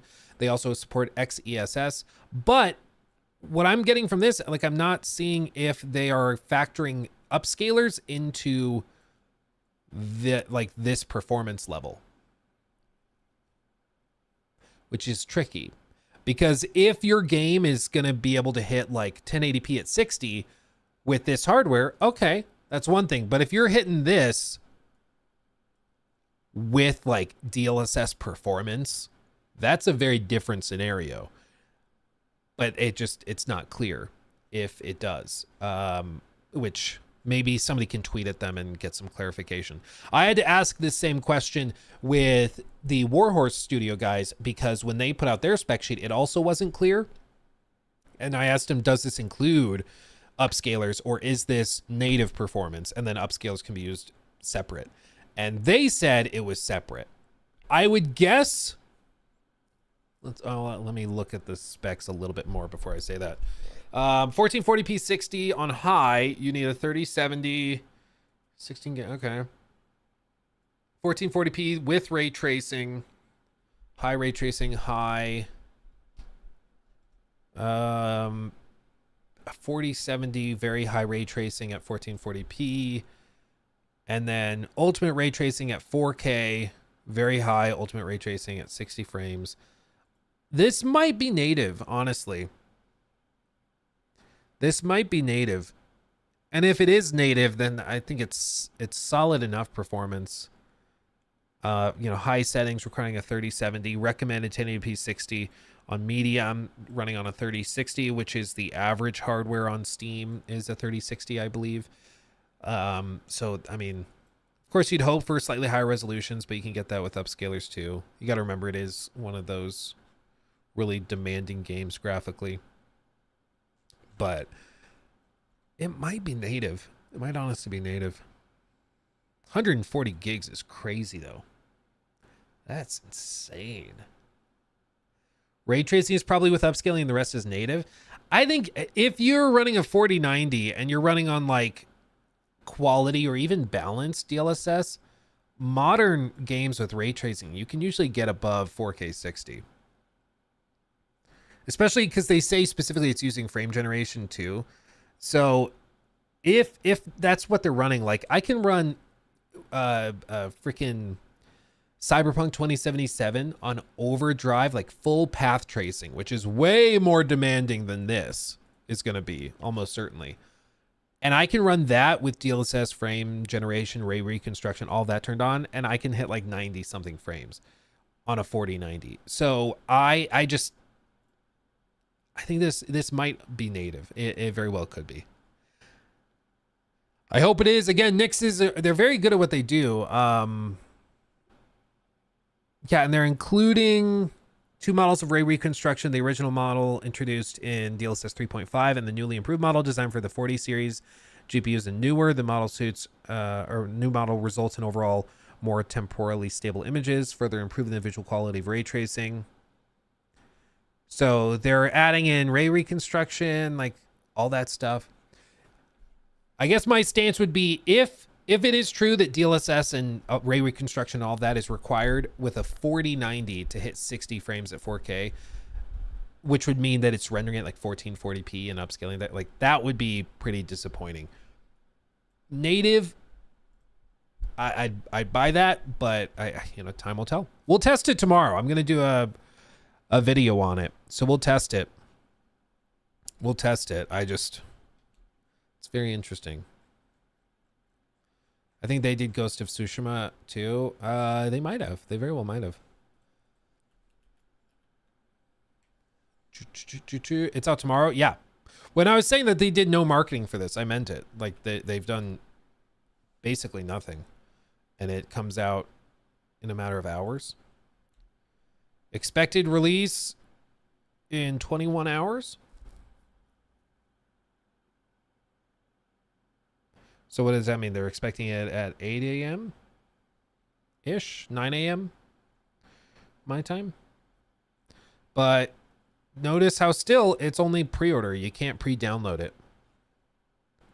And they haven't updated the system requirements on their Steam page. And they still say account for PlayStation Network required, which is not true. They just this morning said that it is optional for this game.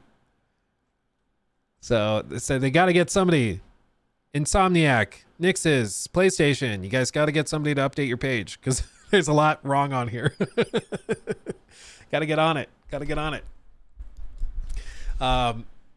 Like it's not a big deal, honestly, if you can't pre-order it. To me, like, it's not a big deal. But the problem and the reason it's a big deal for some people is because if you have slower internet, or if you live somewhere more rural or whatever, and you want to play this the second it comes out, like if you have to download it once it launches, you're not playing it tomorrow. I mean, you're playing it probably the day after, playing it Friday, Saturday, something like that. And if they would just allow you to pre-order it and pre-buy it, if you're convinced that you want to get it, then you can pre-download it. And on Steam, it's much easier because you can like pre-order it, pre-download it, and then if you want to return it within 2 hours, you can. So it's a much safer bet than like pre-ordering something on PlayStation. When I know you can technically return it, but whenever you have to say technically you can return it, I'm like, well, it's not a great standard. Not a great standard. But anyway, they finally are mentioning performance stats. They finally did the trailers. I don't know why they waited till the day before, and I don't know why you still can't pre-download the game or anything, but maybe this is just the new strategy. Some people in chat were saying it's in an attempt to minimize like the risk of drama online by just not talking about it. You don't give anybody fuel to freak out about. Maybe that is the case. Maybe that's the strategy, is just don't talk about it. Maybe that's the strategy. I don't know. It does seem weird. It does seem weird that they just acted like nothing was happening until the day before, but who knows? They're saving money. That, to me, probably is the most accurate conclusion, is that they just downsized the marketing department for these PC launches. And so now they have like one dude working on it or a few people working on it, and they just are trying desperately to get everything done. That's the most likely answer, I think. It's because of the new policy they made. Sony accounts are optional now, so the pre-order bonuses have been moved to account bonuses, Luke. Yeah, I mean, if that's the reason for them waiting so long to do this, I'd like to know when they made that policy change. Like, what did they decide on that weeks ago? Why did they wait till today to announce that, and then today to do that? Like, why didn't they announce that a week ago and then market Spider-Man 2 on PC as not needing a PlayStation Network account? Wouldn't that help? Like, oh yeah, now this thing PC players have wanted. Now you don't have to worry about it. I don't know. The other side of it too is that there's a shift in the industry towards instant gratification and away from long marketing cycles. And part of, I think, the reason that they've done that is, for one, because it's cheaper, but also because the media cycle is going to be so freaking dense this year. They just don't want to compete with people. Like, what do you see all the time? You see a game shown off, and then 6 months goes by, and somebody's like, oh, wait, that launched in December? I had no idea. Totally missed it. Because it's so competitive. There's so much going on. Whereas if you do something kind of like the Xbox showcase where they're like, yeah, here's some games that look good. They're coming out in like a couple months, and they're all going to be coming out one after another. You don't have to be like, coming in 2026. We're not doing that. They have some games that, of course, have been announced for the future that they're still working on, but they also have a lot of stuff that they're just going to announce, pump out, announce, pump out, announce, pump out, and that's what they're doing. Which, on the one hand, is nice because we just get, like, you see a trailer and you get the game within 6 months. That's cool. I like that. But on the flip side, it's also kind of, it leads to these droughts where we just are like, what is PlayStation doing? They have Ghost of Yotei and then this intergalactic game coming at some point. But like, what else are we doing? I don't know. It's a little strange. Okay. We talked about that. Let me close that. Ronan tagged me in another thing. He tagged me in another thing. You want to see it? Because this is kind of funny. Becker379, thank you also for subbing over on Twitch. I'm not sure if I called that out already, so sorry if I did. I don't remember. It's all a blur. Yeah, at least we have fair games. You're right. Ronan tagged me in another one. He's doing the Lord's work, going to Reddit, the wretched hive of scum and villainy. New segment. As tagged on X, Ronan has seen that I have upset more Assassin's Creed fans. For shame. For shame. What is this? He says, here we go again. These people are cringe and have nothing better to do with their time. I want to look at it. Okay, I want to see what this person is saying. I want to see if maybe I am wrong, if maybe I am missing something. Because I don't want to be wrong. If I'm wrong about something, I want to be right. So show me the light. Show me the light. This is the funniest thing, though, about the Assassin's Creed Shadows discourse, is I have people in that video comment section that are saying that I'm like glazing, I think is the term, the game, that I'm like hyping it up, or I'm being too positive, or I'm bought and paid for, bought and sold, whatever the term would be. Ubisoft paid you to be nice to the game. And then you go to the Assassin's Creed Shadows subreddit and people think that I'm hating on the game and being too mean and too unreasonable, which is really funny. It's like, if I'm ticking off both sides, I think I'm doing something right. Because if both of the extremes are pissed off, I feel like I'm probably on track. But let's see what he said. Okay. Again, thank you to Ronan for tagging me in this so I could see it. He says, I watched his videos about AC Shadows today, and I'm convinced this dude doesn't know what he's talking about, or is perhaps trying to appease certain audiences. This is the other thing that the other guy in the other comment mentioned.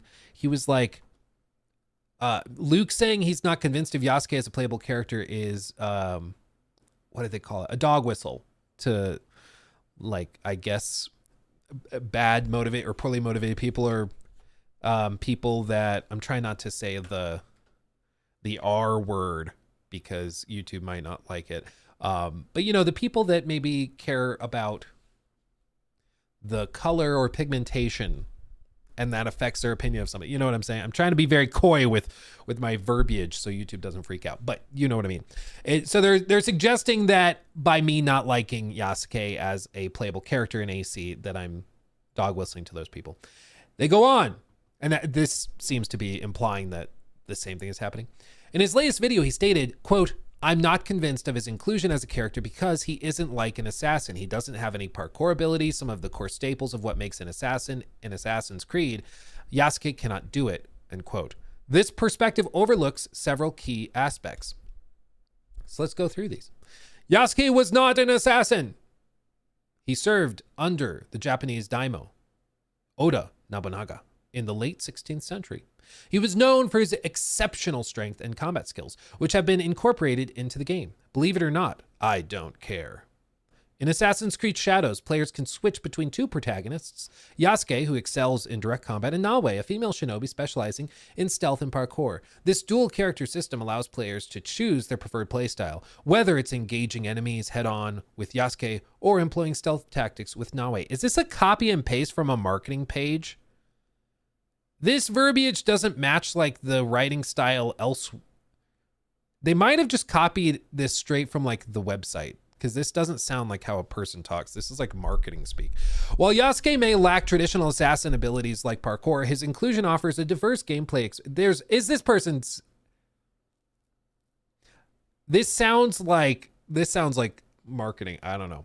While Yasuke may lack traditional assassin abilities like parkour, his inclusion offers a diverse gameplay experience. Players can opt for direct confrontation with Yasuke or stealth approaches with Naoe, providing flexibility and catering to different playstyles. Ubisoft has designed the game to accommodate various playstyles, allowing players to switch between characters to utilize their unique abilities as situations demand.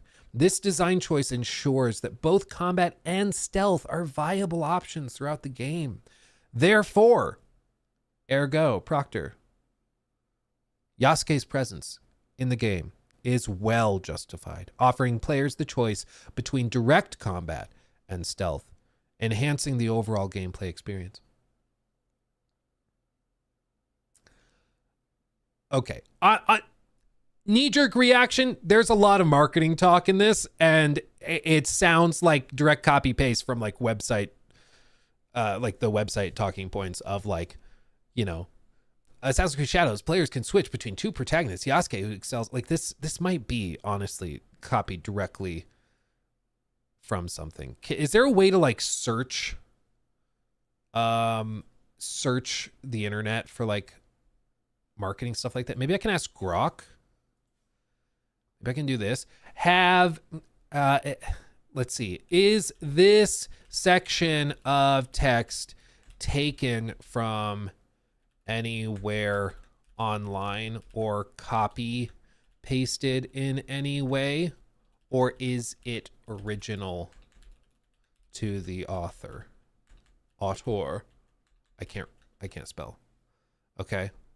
I wanna see. Let's see. The text in the image appears to be original content related to the game Assassin's Creed Shadows. It describes gameplay mechanics. However, access. Oh, it doesn't have access? I thought the whole point was Grok did have access. Okay, can somebody try copying and searching? I don't know. It sounds so like clinical, and use DeepSeek. I should. How topical. It sounds so clinical and corporate that I struggle to believe that this is somebody sitting in their basement. But anyway, especially when they start using like some of the flexibility, catering to different playstyles, diverse gameplay experience. Like human beings don't generally talk like this. That's marketing right there. Anyway, as for the first complaint, Yasuke was not an assassin. He served under the Japanese daimyo Oda Nobunaga, all of this, blah, blah, blah. Saying that as a character, as a person in the historical record, he was not an assassin. He was not a ninja, shinobi. So therefore, of course, he's not going to be. I agree. Nobody disagrees with what you're saying. Nobody's saying he was actually secretly a ninja and he just hit it from people. Nobody's saying that. The point is, when you're making a video game, you get to choose who your protagonist is. And they chose to have Yasuke, who was Enhance. Was not an assassin. They chose to put him in the game. That was a choice. What I'm saying in my video is I'm not convinced that that was the right choice. That I'm not convinced. Because he's not an assassin. And what's the name of this game? Enhance.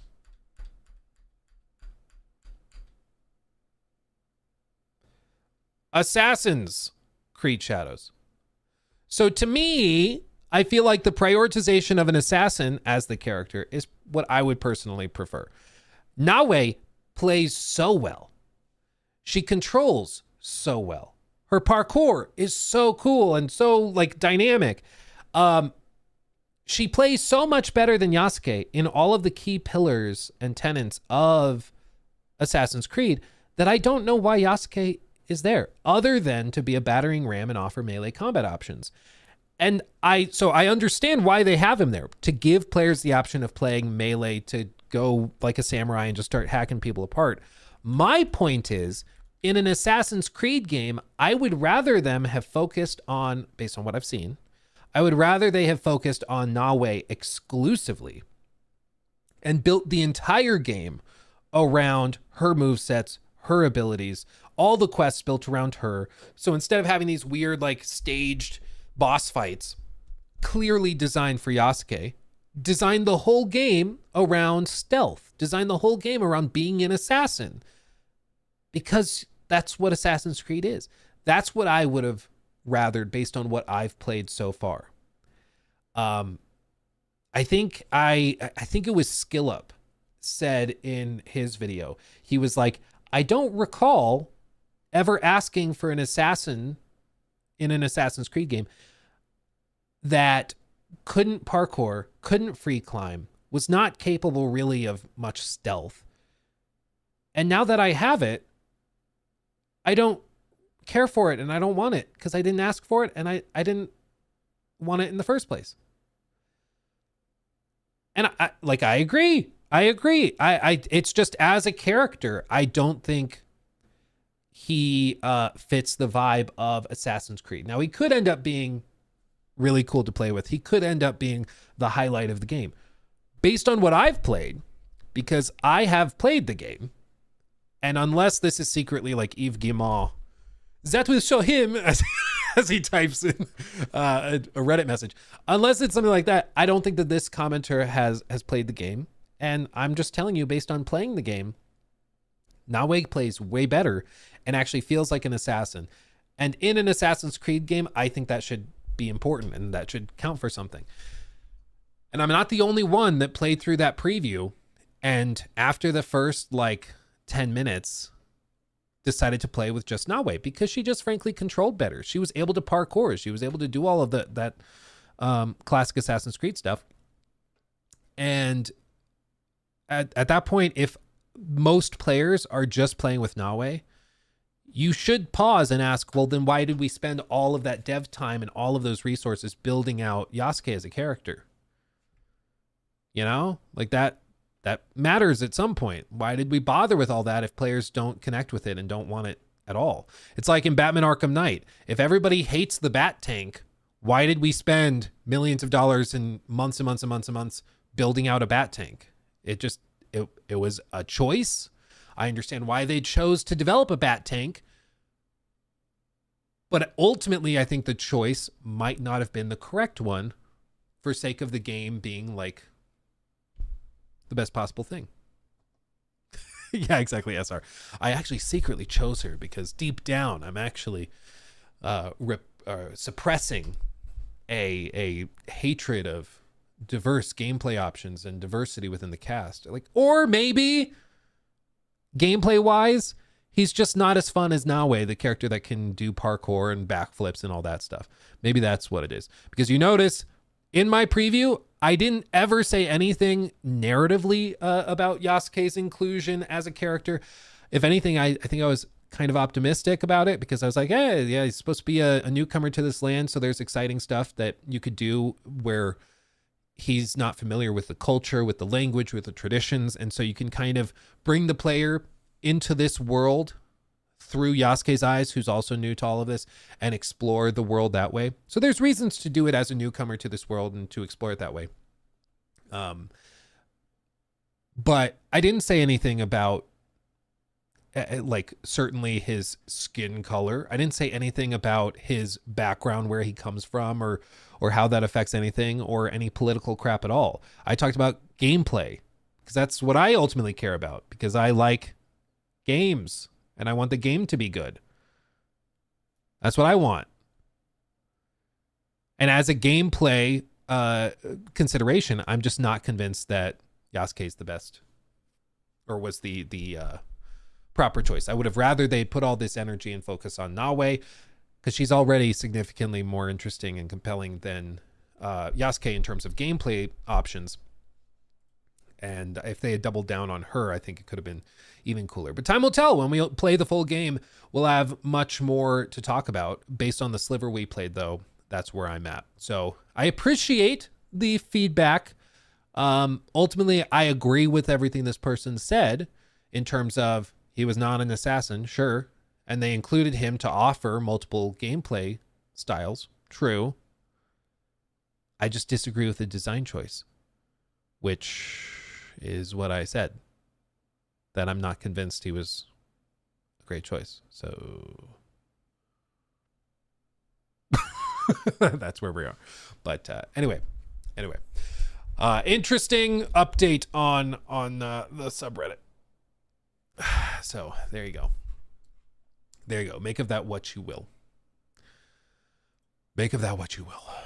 Anyway. Okay. Do we have anything else to run through? Oh yeah, the Clair Obscur Expedition 33 deep dive. Yeah, I kind of want to talk about this because this game looked fire.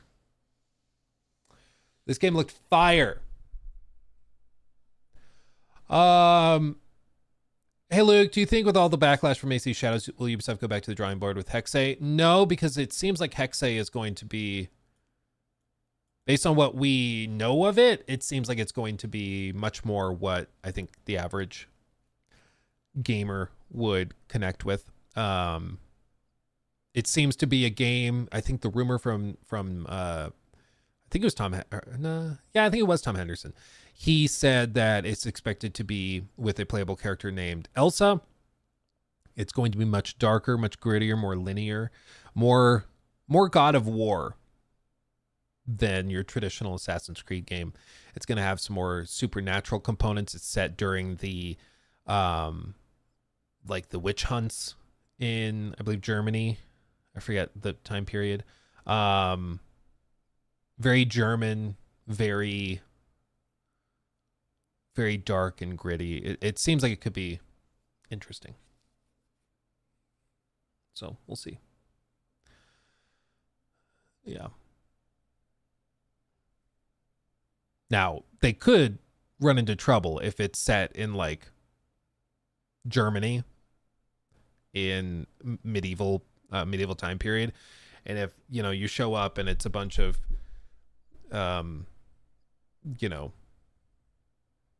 20 somethings with buzz cuts and lip rings, and they start talking about student loans and stuff and eating the rich, then yeah, I think people will not like it. It'll get made fun of a lot. But time will tell if they end up doing that. Hopefully they don't they don't do stupid stuff like that, but you never know nowadays. You never know. Oh man. Eat the loans. Yeah. Or what would it be in Germany? What's the term for like the bourgeoisie, for the aristocrats? What's that German term? There's a term for it. Like in the medieval settings, I think they even mention it in Kingdom Come Deliverance. The Oberklasse. That wasn't one I was thinking. There's another one. Aristocracy. Flamingo, how dare you? The Ubermensch? No, that's something else. That's Nietzsche. Volkswagen. Okay, you guys. Okay. I don't know why I was asking. Okay, it's fine. It's fine. We'll move on.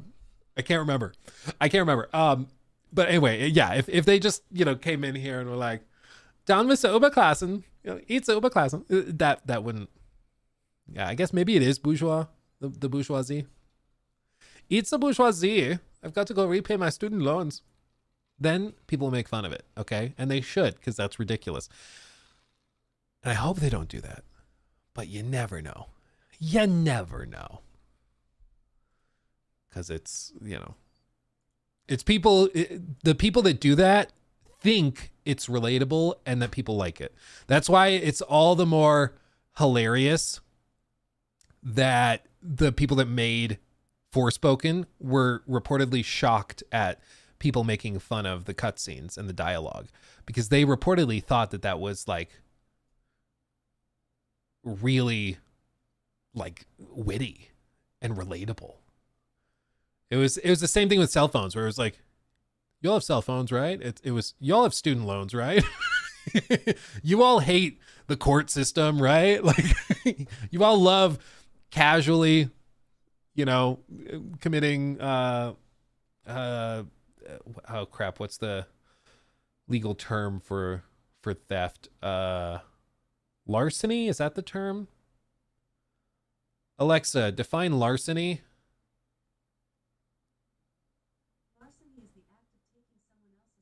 Yeah. Alexa, stop. Yeah, it's larceny. Yeah. Don't you find that relatable? Don't you casually commit larceny all the time? It's like, no, stop. Nobody's rooting for this character, please. Oh my God. Okay. Let's do this. New segment. Yasuke does not even have a hidden blade. Like, what? Yeah, I mean, he's literally not an assassin in the story. Like, I said that in the preview thing, and then after that, the game director came out and said, no, like, to be clear, he's not the assassin in this story. He's a different character. He's on the outside. And I'm like, okay. But then, like, I'm not convinced that it makes sense that he is a playable character in an Assassin's Creed game if he's not an assassin. If it would be one thing if it was like the AC Rogue thing where it's like, oh, we're flipping it. It's Templar and you're playing as a Templar. Like that could be cool, but that apparently isn't what they're doing. Spoiler maybe? No, I think it's literally like he doesn't have parkour. He doesn't have a hidden blade. He doesn't have eagle vision. Like he's just not the assassin character in the story. But anyway, let's talk about Clair Obscur Expedition 33. Let's do this. Can they do a DLC with a male Japanese assassin? No, I think the first expansion gives Yasuke a new weapon type. So already they're doubling down on it. And then there's rumors and speculation of them doing like a co-op mode and stuff, letting you play with your buddy as both of them. Who knows? Okay, let's do this. Paronix, thank you for the super chat. Hey Luke, I'm just seeing the red flag. Also a petition to have an actual toy or maybe a real elephant in the room. That actually would be funny. We should do that. Get an actual like little, put it on the shelf or something. And the elephant in the room, that could be funny. I'll look for one. That would be really funny. Sumaya, thank you for that super chat. I think the ideal playtime for each character in Shadows would be 70% Naoe, 80 or 30% Yasuke. I think they did a poll. And in the AC Shadows community, it's currently at like 80-20 Naoe. So even like their own hardcore player base is saying they expect to spend about 80% with Naoe, 20% with Yasuke. Nearridge, I just realized you when you got your membership, you went to the show off tier. That's crazy. Thank you. That's very generous. That's wonderful.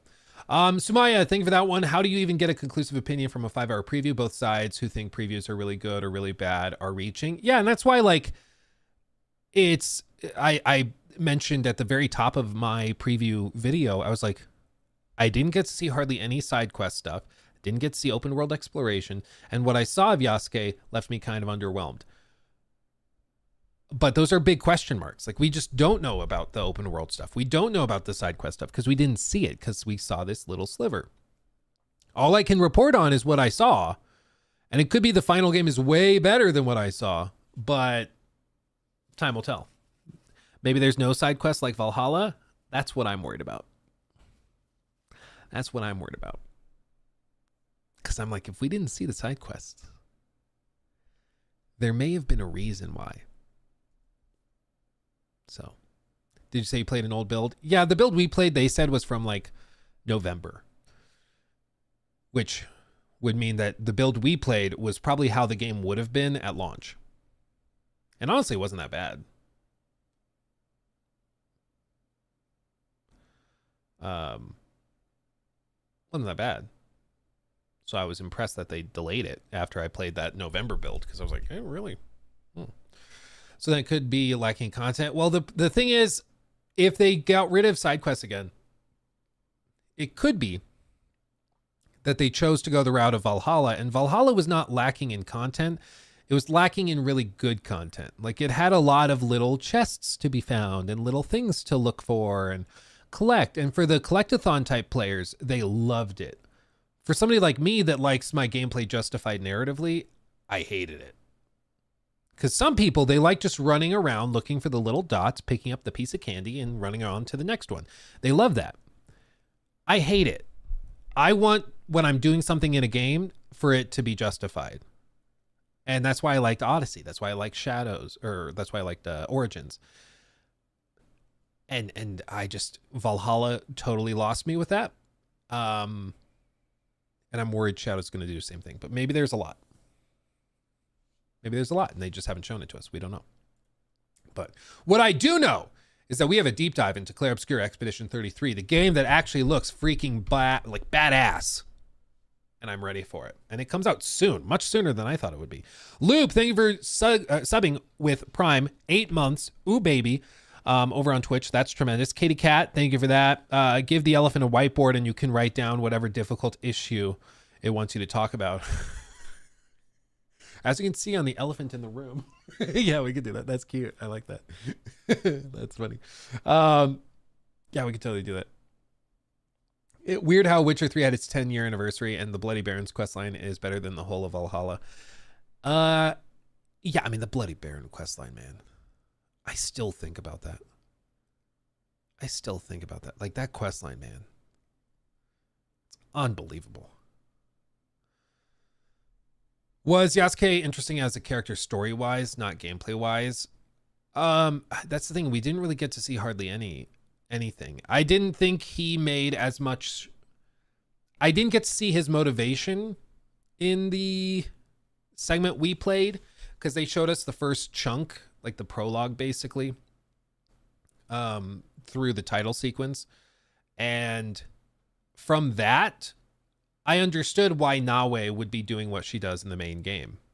I don't know why Yasuke is doing what he's doing in the main game. I don't know why he's helping Nawe. I don't know why he's doing all that. Like, I don't know.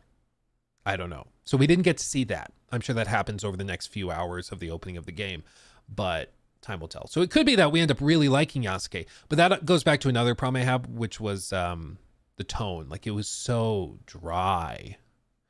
Like, Odyssey, almost every quest would have something to make you kind of chuckle. Even if it was a serious quest line, there might be a line of dialogue or something to make you go, just even that. With Shadows, the entire game was, or the whole preview was just, it was very dry. So hopefully they shake it up more. But anyway. Am I caught up? I'm caught up. Okay. Let's do this. New segment. Probably the biggest surprise for me from the Xbox showcase the other day was not just Doom. I mean, I expected Doom to look good. I expected, the surprise to probably be one more focused on appealing to Eastern markets, which was rumored and speculated beforehand. So that wasn't that shocking. South of Midnight, art style looks good. Combat still looks kind of dry. But Expedition 33, the more I see of it, the more stunned I am that this is coming from such a small and new team. I mean, it looks ridiculously good to me, at least. Well, I guess I should clarify with that if that wasn't clear. But I think Expedition 33 looks amazing. And they just revealed and released a small deep dive with the developers into it. So let's see what they had to say about it. Cast range from E to M. Hello and welcome to the official Xbox podcast, the only podcast coming to you from inside Xbox or inside my guest room this week. We've got a Yeah, to be clear, it's kind of like if you saw that oh crap, what's her name? The girl that did the big like 4 to 8 I forget how long it was. The massive video on the Star Wars hotel, Jenny Nicholson. I think that's her name. she did that tremendous video on the Star Wars hotel that was canceled. And in that video, she mentions the Disney podcasts that are like this corporate thing that are meant to promote the parks, but also feel like they're more casual with fans. That's kind of what this is. It's the Xbox official podcast. So to be clear, this is like a corporate thing. This is not supposed to be, I don't want you to get it twisted thinking this is like some YouTuber. Okay. This is literally on the main Xbox page. Okay. So this is marketing. Take some of the stuff with a grain of salt. All right. Because there's going to be a lot, I'm sure, that's meant to hype and hype and hype. This is not a podcast where you should expect like heavy hitting questions or anything, but going into it, understanding that we can listen to what they have to say and take it from there. Very special one, despite the setting for you today. We're going to be talking about a game I am personally incredibly excited for, one that we just got a great look at during the recent Dev Direct. But you know us, we want to dive deeper. And so we are talking about Clair Obscur, Expedition 33. And joining me today all the way from Montpellier, France, it is Sandfall Interactive's creative director for the game, Guillaume Broche, and the art director, Nicolas Maxime Francombe. Welcome, Hello. both of you. Thank you so much. Thank you, and thank you for having us. Yeah. All right. Before we talk about the game, I would love to talk about the studio really quick. Tell us about Sandfall Interactive, the team that you've built there, and your mission. Yeah, we have a grand mission. What's your prediction for how big the team is? Oh, I hope they tell us, because I don't know. I think it's smaller than I was expecting. I think it's like it looked in the video like it was 25 people or 30 people, something like that. So our studio was founded actually like 5 years ago now, in 2020. So it's funny because the game that we're working on, Clair Obscur Expedition 33, actually started as a solo passion project on my side while I was working in other video games company. And in the beginning, it was just for fun. I just wanted to make a turn-based game that felt new, you know, in the market. And in the beginning, it was a passion project, and just like as I needed to like more stuff, like I needed, for example, some help on the coding. So I talked to Tom, who is like today our CTO and the technical director. Then I needed some help with the art, so I called Nicolas. And like in the beginning, everybody was working for free, and it built kind of organically. And at one point, we were like, no, okay, it's becoming something real. Everybody leave your job, and we founded Sandfall Interactive in 2020. And yeah, today we are a team of about 30 living in 30. Who said 30? Who gets the cookie? Shepard. Oh, baby. Guessed exactly 30. There you go. Well done. Well done. Everybody was in the right ballpark. Everybody was in the right ballpark. SR30 after he says it. Yeah. Is he American? For sure. For sure. This is like an Alabama accent. Montpellier, France, mostly, and we also have a small team in Paris working on the cinematics. But yeah, this is very much a small team despite what it looks like. Which, props. This is why, though, like, to get expectations in check, because whenever there's something that looks really good, it's important to remember kind of the basics and what we're doing. I bet he codes with baguettes. What does that even mean? I don't even know what that means. But anyway, it's important to maintain a level head, okay? Because it's a small team. There's 30 people working on the game. It's very, very unlikely that this is an 80-hour adventure, okay? My one concern, seeing how beautiful the cinematics are, is that this is another one of those games that's going to be like 8 hours long, very small, very lean, and it's beautiful and amazing and it's super, super interesting. But there's only so much that a team of 30 can do. And it's important to remember that, okay? A 10-hour game can be well worth your time. But if you're going into it expecting 80 hours, you're probably going to be bummed, okay? So I would say maybe in this interview, in this video, we're going to find out how big the game is and how long it is, and we can set expectations there. We do know that they've priced it at 50. It's not a full AAA priced game, so that also kind of backs up the idea that it's maybe a smaller, more lean experience. So I just want to make sure everybody's aware that you should go into this with expectations of it being smaller. But let's see what they say. I love that on the studio's website. There's pictures of everybody on the team, and they also share your favorite game. So I'm like particularly delighted to be speaking to fans of BioShock and I like that. That's really cool. Yeah, favorite games: Persona 3, Devil May Cry, Demon's Souls, Journey, Final Fantasy 8.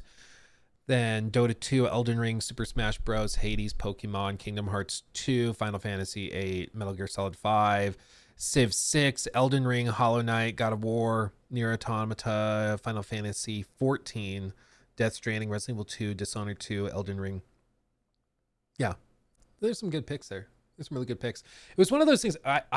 One of the things I asked some of the developers at the AC Shadows event, I asked them, like, what are some game inspirations? What games are inspiring you with this, with Shadows? Like, what are you taking notes from? And I'm obviously expecting Ghost of Tsushima or something, but it was like the PR team told them you can't talk about other games, you can't mention other games, which I thought was interesting. I was like, I wonder why they can't just say, we really like Elden Ring, we really like this game, we really like this game. It was really interesting, man. I don't know why. I don't know why that's like taboo with PR teams, because the devs, I'm sure, would love to talk about it, but it's always the PR teams that are much more coy with that stuff. But this, I love that they're just putting it out there, what they like, what their favorite games are. Persona 3 and Final Fantasy 8 here this morning or this evening for you. And from the moment that we first got sight of Expedition 33 at the Xbox Game Showcase last year, look, I'm not going to play it cool. I've been obsessed with this game. I've been digging into all the content that you've been releasing over the course of the past year. And so much of that stems from like the mood, the vibe that you've all set, the city of Lumiere, the paintress, like immediately hits you like, whoa, this team is doing some really different stuff. So what can you share with us about this world that we're seeing in Clair Obscur Expedition 33 and the story we're going to be enjoying as we explore through these stunning worlds? Yeah, so I think like from the start, like when Nicolas joined, he joined around 2 years after I started working on my side.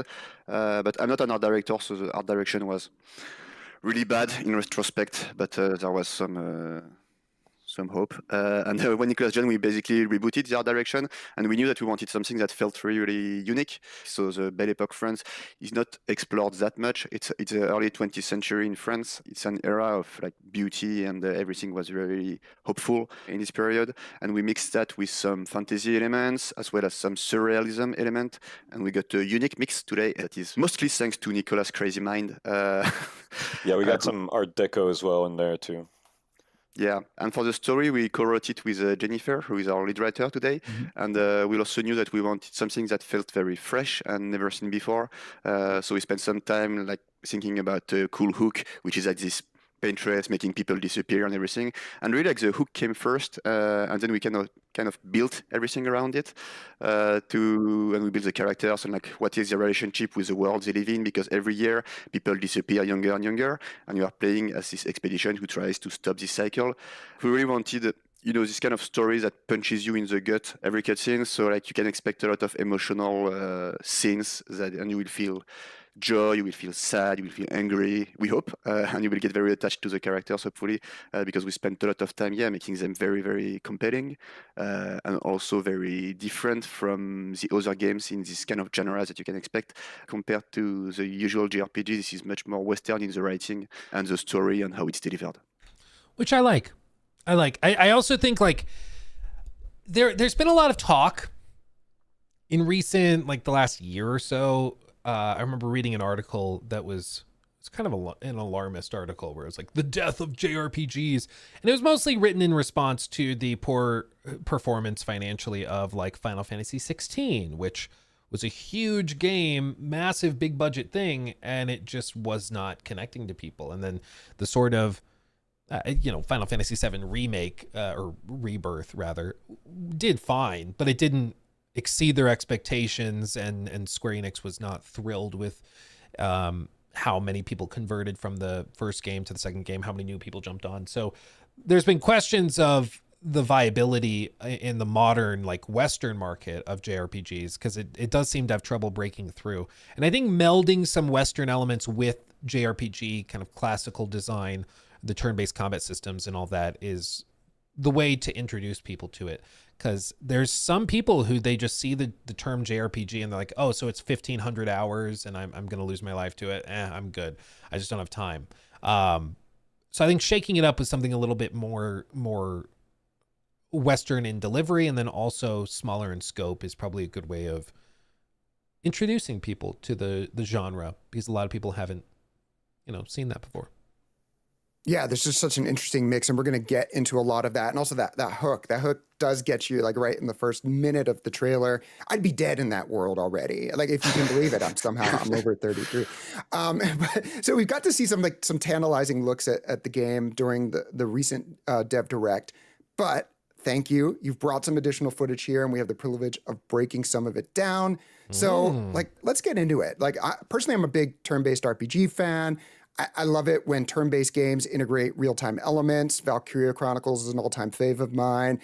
Going back all the way to the original Super Mario RPG. Guillaume, I don't need to remind you, Squall's Gunblade had that well-timed tap of the shoulder button to crit, which I always loved. It was just so visceral. So Expedition 33, I know, is integrating a reactive turn-based battle system. So we'll get into that once we get into battle here. But real quick, let's talk about the way CL is navigating the environment here. Is there a jump button? Like, how does this world work, and how do you run around in it?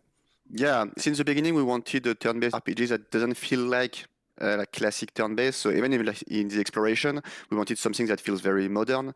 So it's really like it's full third person, and you can jump, you can climb, you have a grapple hook, which, as we all know, make any game better instantly.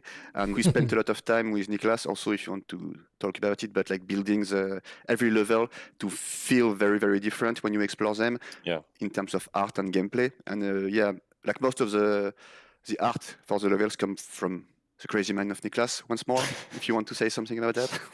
Yeah, per level, I was always trying to think about what could make each individual place unique. So comes with color, comes with shape, anything that really catches your eye as soon as you enter. So like, for example, the red grass mixed with the contrast of like those white heads that you see on the ground, or all those busts, and like it's almost like old toys, that you find in the box.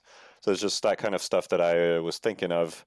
And generally, it also goes like just trying to implement 3D assets that we've made, and then what can I like use or like take, like which shape can I take from those and use into the environment is kind of how I generally think of a level. And that's just about it. Everything does really stand out, and I know we're going to see a couple of different areas here. All right, let's get into the battle here just a little bit, sort of those real-time elements, and even just like getting into like the details. Now, I'm not going to lie, I slowed some of this down and looked at this footage over and over again. So I see with like Loon, there's like a lot of depth to these actions. Obviously, you start with like sort of the first level of just, item and attack and skill, but then I see right there, it mentions stains and how they affect skills. Can you just tell us a little bit about that? Yeah, so from the beginning, what we wanted, because it's what I love also, like in traditional JRPGs, is that they have very complex systems of progression systems, but also battle systems. And we really didn't want the game to just be a pretty face. We wanted it to be like a game that feels like a real game. So every character has their own playstyle, and you can really play them in a lot of different ways, but they also feel very different from each other, and they all have their unique mechanic and their unique skill tree. So the stains you're talking about is the unique mechanic of Lune. Yeah, by the way, we say Lune. I just want to make this official. I got it now, thank you. Yeah. And her unique mechanic is called stains. So every time she will cast a skill, she will create these stains, and she can have up to 4 stains at a time. And when she uses skills, she can also consume stains. And if she consumes the right elemental stains, this will amplify her skills by like a lot. So her whole playstyle is trying to find like combinations of skills that you can play around with, and like some good rotations to try and always cast some overcharge skill. We call overcharge skills the skills that are more powerful than they should be. And usually characters have their own way to overcharge their skills. And it's tied to the unique mechanic. I like all that. I do think, dude speaks in 2x. That's why I put the text on screen. So elephant in the room. I don't have an elephant in the room yet, but I will eventually, because I like that idea.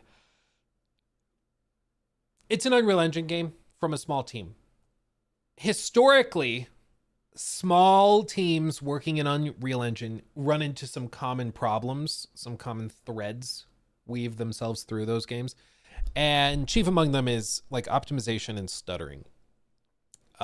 It's one of those things where Unreal Engine is very, very, very, very, very, very powerful graphically, but it does have some holdbacks.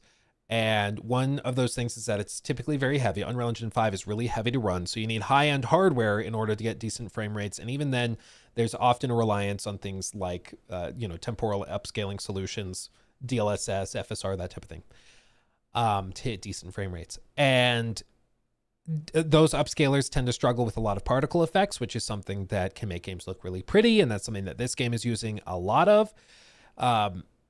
And with this having real-time elements with parrying and needing to carefully time stuff, stuttering is definitely a concern in combat, because nothing would feel worse than, you know, being in a big boss fight and then you need to perfectly time a parry and then the game stutters just enough for you to miss that parry and then you die and you have to restart the fight.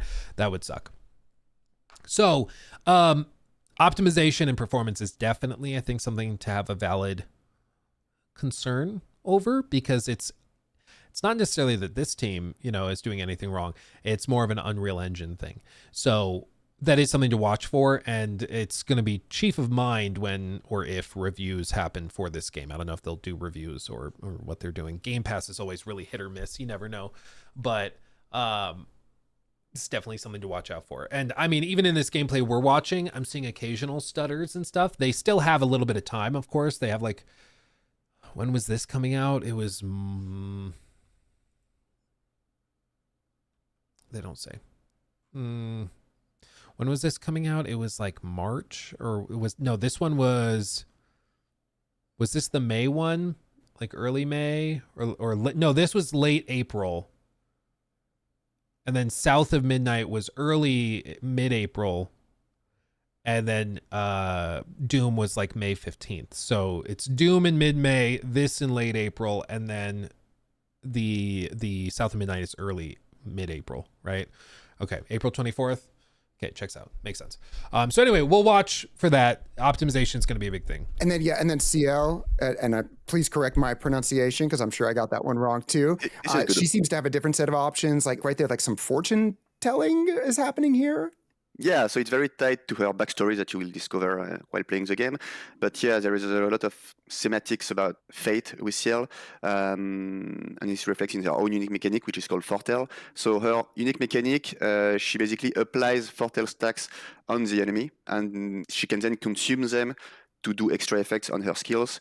And this will also allow her to switch stance. She has 3 stance, Sun, Moon, and Twilight. Twilight is basically the ultimate stance. And as you consume Fortel, you will create Sun charges, and if you apply Fortel, you will create Moon charges. It's really hard to tell because this is compressed to high holy hell.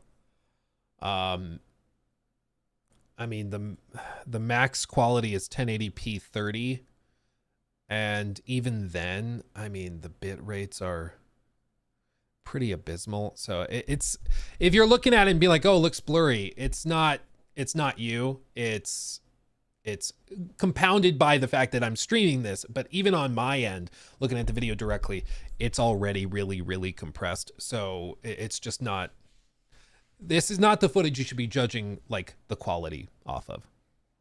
And once you have Sun and Moon charges, the card will fuse and will create a Twilight card, which will make Ciel enter the Twilight stance. And when you are in Twilight stance, you are overpowered. So the main goal of Ciel is to remain in Twilight for as much as she can. Got it. So it seems like each character, it seems to have like their own certain thing. Gustav with this overcharge, and so there's going to be something for everybody to master, and something that keeps things interesting in battle. Is that sort of the idea there? Yeah, exactly. And there are like so many ways to customize the characters, and so many like different ways to play them. Like for example, for Ciel, you can build her like full support and buff, and then it's less interesting to go in Twilight and more interesting to build Sun charges. So like there is one main way to play the characters, which is usually like the easy way, and then you can find some crazy combinations and combos to play them completely different from what they are supposed to be played as. But yeah, definitely like we spent a lot of time making sure that every character feels very unique and also feels very unique for each player. So when you will see, for example, someone playing Lune, you will think, okay, this person is playing Lune in a completely different way from me. And I think that's very cool. And that's what makes RPGs very compelling for me. That's awesome. Well, actually, we'll talk about the skill trees a bit, but can we just pause here on the victory screen? Because at the end, you get a report card on how you did, like kills, damage dealt, if we parried and dodged well. Is there something that you're aiming for? Like if you avoid taking damage in a battle, you get a really nice bonus, something that would keep me invested even in a basic battle. So you're keeping track of a lot of stuff here. Is there something like that you want to sort of aim for? Yeah, so we have a no damage bonus on each battle. So when you win a battle without taking damage, you get some extra experience, which is always a nice touch. And yeah, the cool thing is that with our defense system, it's very much doable to do any battle without taking damage. So even a boss battle. So we really expect like some challenge runners, to try and do like a no-hit run from A to Z, because it is doable. I'm trying one right now, and it's a lot of fun, definitely, to try and master every like enemy pattern and try to get a no damage bonus on every battle. All right. I know we also have footage of the skill tree. I love a good skill tree. And I would love to know just like the team's philosophy. It seems that... I just saw... I saw 53 Knights. James is now a member. Oh, that's funny. Thank you, James. Thank you. 53 Knights just casually. Yeah, France doesn't have a lot of victory screens to look at. That's why they're making games. Well, first of all, like, would it be something where you're expected you're going to unlock everything, or you really are going to be like, this is a great opportunity to customize and make it so that my Gustav or Mael is a lot different than yours is, if that's what I want to do? Yeah, so the idea is that when you are playing the main story and most of the side content, you will have to choose in the skill tree, so you won't unlock everything like naturally. But if you go like deeper in the end game and you really like max your character level, then you can unlock everything. When you're playing normally and you reach the end boss, you will have maybe 2/3 of all the skills. But then if you want everything, you can have everything in one playthrough. And the way to do that is to grind to max level, but this will take some work. All right. In the Dev Direct, you mentioned luminous skills, which are passive skills, correct? That you can sort of connect together and do some interesting effects. I'd love to hear more about those. Yeah. So this is core in our progression system and how you build our characters. So every character has pieces of equipment. They have one weapon and 3 pictos. So the weapon comes with 3 passives that you unlock as you upgrade your weapon. And these passives, you cannot learn them, so they are unique per weapon and usually tied to the unique mechanic of each character. But then you have what we call the pictos, and to make it easier to understand, you can kind of see it as like your armor pieces. They give stats, and they also have some unique passives, but these passives are more generic, so they can apply to each character. And these pictos, you can equip them on any character. And the cool thing is that if you use these pictos 4 times in battle, you will master their passive, and the passive is called the Lumina. And once this passive is mastered, you will see it in your Lumina panel, and you can then activate them without having to have the equipment piece equipped. So what's very cool is that when you play through the game, you will change your equipment a lot, and you will get more and more Lumina. And at the end of the game, you have a full list of passives that you can like either activate or deactivate. And this is where like we really make some crazy combos, and this is where we expect players to really break the game. And we hope they break the game because it's made for that. But this is really key to building your character and making your build like completely unique. This is like another thing that I feel like has just been lost with a lot of, especially Western game designers, is allowing players to break stuff. That's okay. It's okay. Like one of my favorite weirdly niche times when I broke a game was with South Park: The Stick of Truth. That game is super bustable, super breakable. You can build like a bleed build that just applies like 5 bleed on a boss instantaneously with 1 hit. And then you can just like one-shot the final game bosses. It's great. And they let you do it. They let you break the game. You know, it's really like frustrating that so many studios now are like, no, we have to have the perfectly balanced combat system so that everything is like super, I guess, balanced across the board. Every weapon feels the same. Every weapon does the same type of damage, the same thing. So even when you min-max and optimize your build, everybody's the same. And I hate it. Exactly, Duke. It kills the fun, because part of the fun of especially games that have like ARPG systems where you can customize weapons or build outs and damage applications, stuff like that, different buffs and perks and debuffs. Part of the fun is when you discover either, I mean, usually it's more fun if you discover it without a guide, but even if you look at a guide and it tells you something, it's like the little pick-me-up when you're like, oh, I think I figured something out. And I still remember playing the Stick of Truth and realizing, wait, no way. Can I actually do this? Can I actually apply this bleed effect here like this, and then also have this apply and do this? Oh my God, it works. And it's super exciting. And sure, you can shake it up every once in a while. Ooh, there's a boss that's immune to bleed. Okay, well, yep, this is going to be a tougher fight. But that's the give and take, right? And so I like the idea that they're like, no, please, we're building it for you to break it. We want you to find ways to break it. That's okay. That's okay. And I like that. You know, balancing the game kind of removes the fun of it. I mean, especially when you look at live service games, there's times where balance is important, but I do think you can, like with PvE games, I think you can overdo it pretty quickly. Like Helldivers 2 is a great example where they have a game everybody's eating up and loving, but there's a few guns that are really powerful against bugs. And for some reason, they nerf the hell out of them. And it's like, what? You know, it's like we're having fun killing bugs. That's okay. You know, I understand if you were like, oh, we want people who like shotguns to also feel like that's viable. Okay.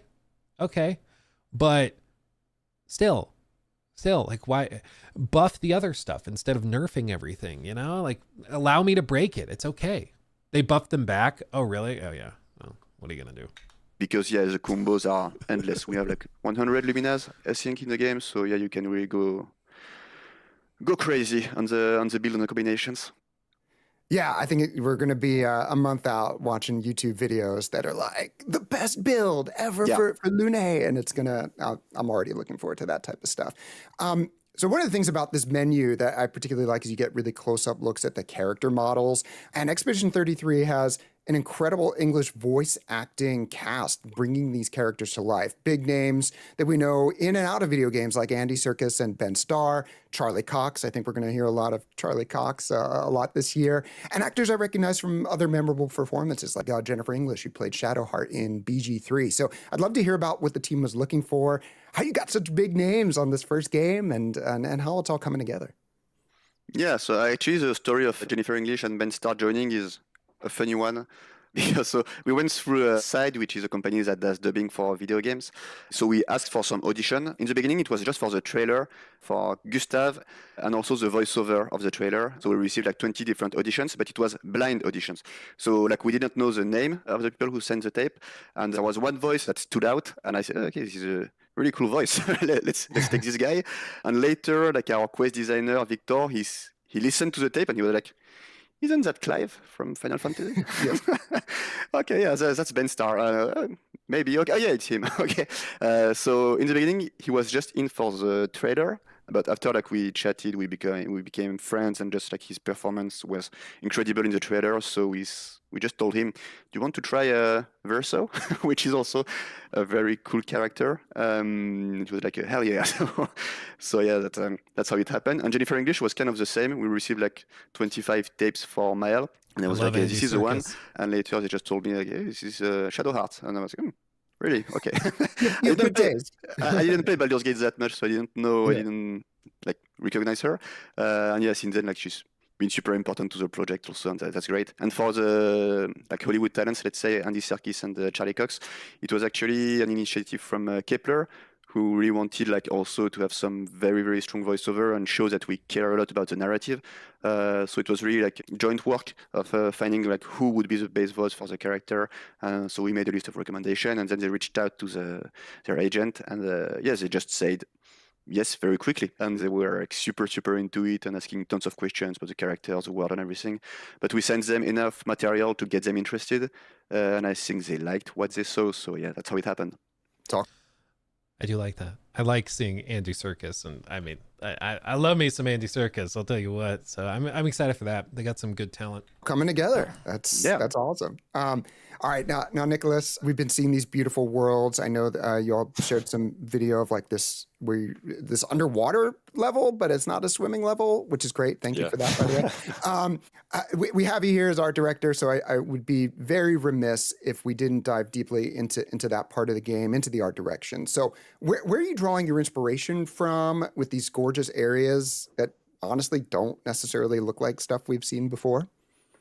Uh, well, it's kind of a bit hard to explain, but I think most of the inspiration first is just like is what wasn't in the game, to start with. Like from my knowledge of playing many games already, I just wanted to kind of get out of like the stuff that we've just seen a million times. It goes from like science fiction to space or to like zombies, all that kind of stuff.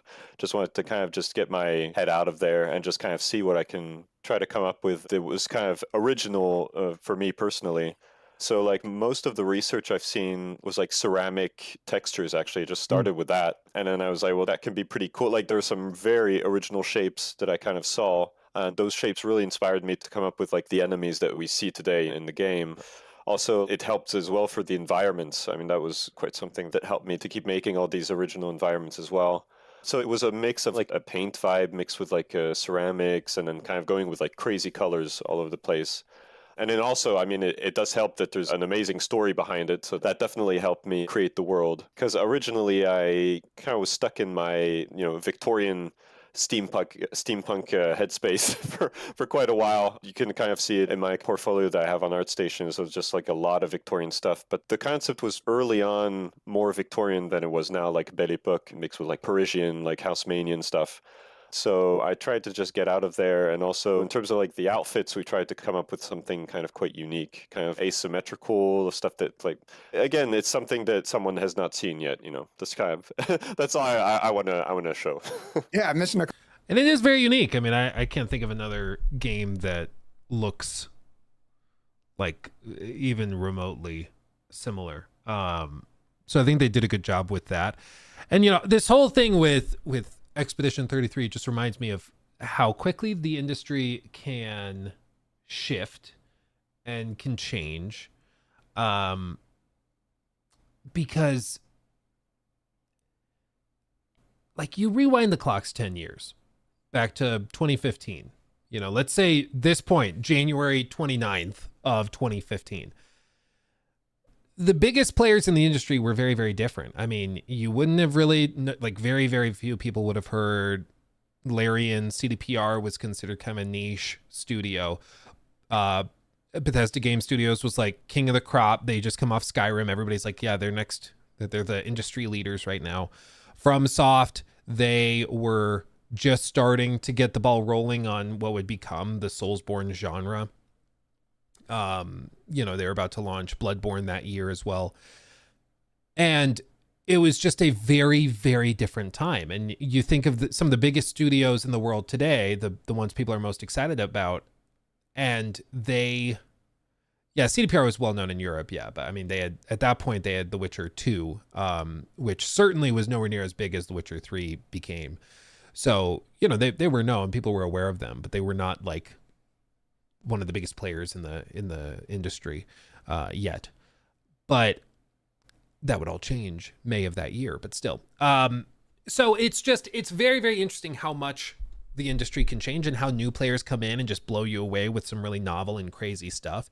And that is something that I think it's important to remember with some of these smaller games. And it's why I always encourage people to check these out and to support them. And if you think Expedition 33 is something compelling, of course it's launching on Game Pass, but also consider, if you want to play this on PC or wherever else, consider also buying it day one, assuming it's good, because supporting small up and coming studios like this is how we get crazy new projects that nobody saw before. Like, you gotta be willing to support the little guys. It's why when people ask me for a game recommendation, I'm always like, go check out The Forgotten City. It's made by basically 3 people. It's fantastic.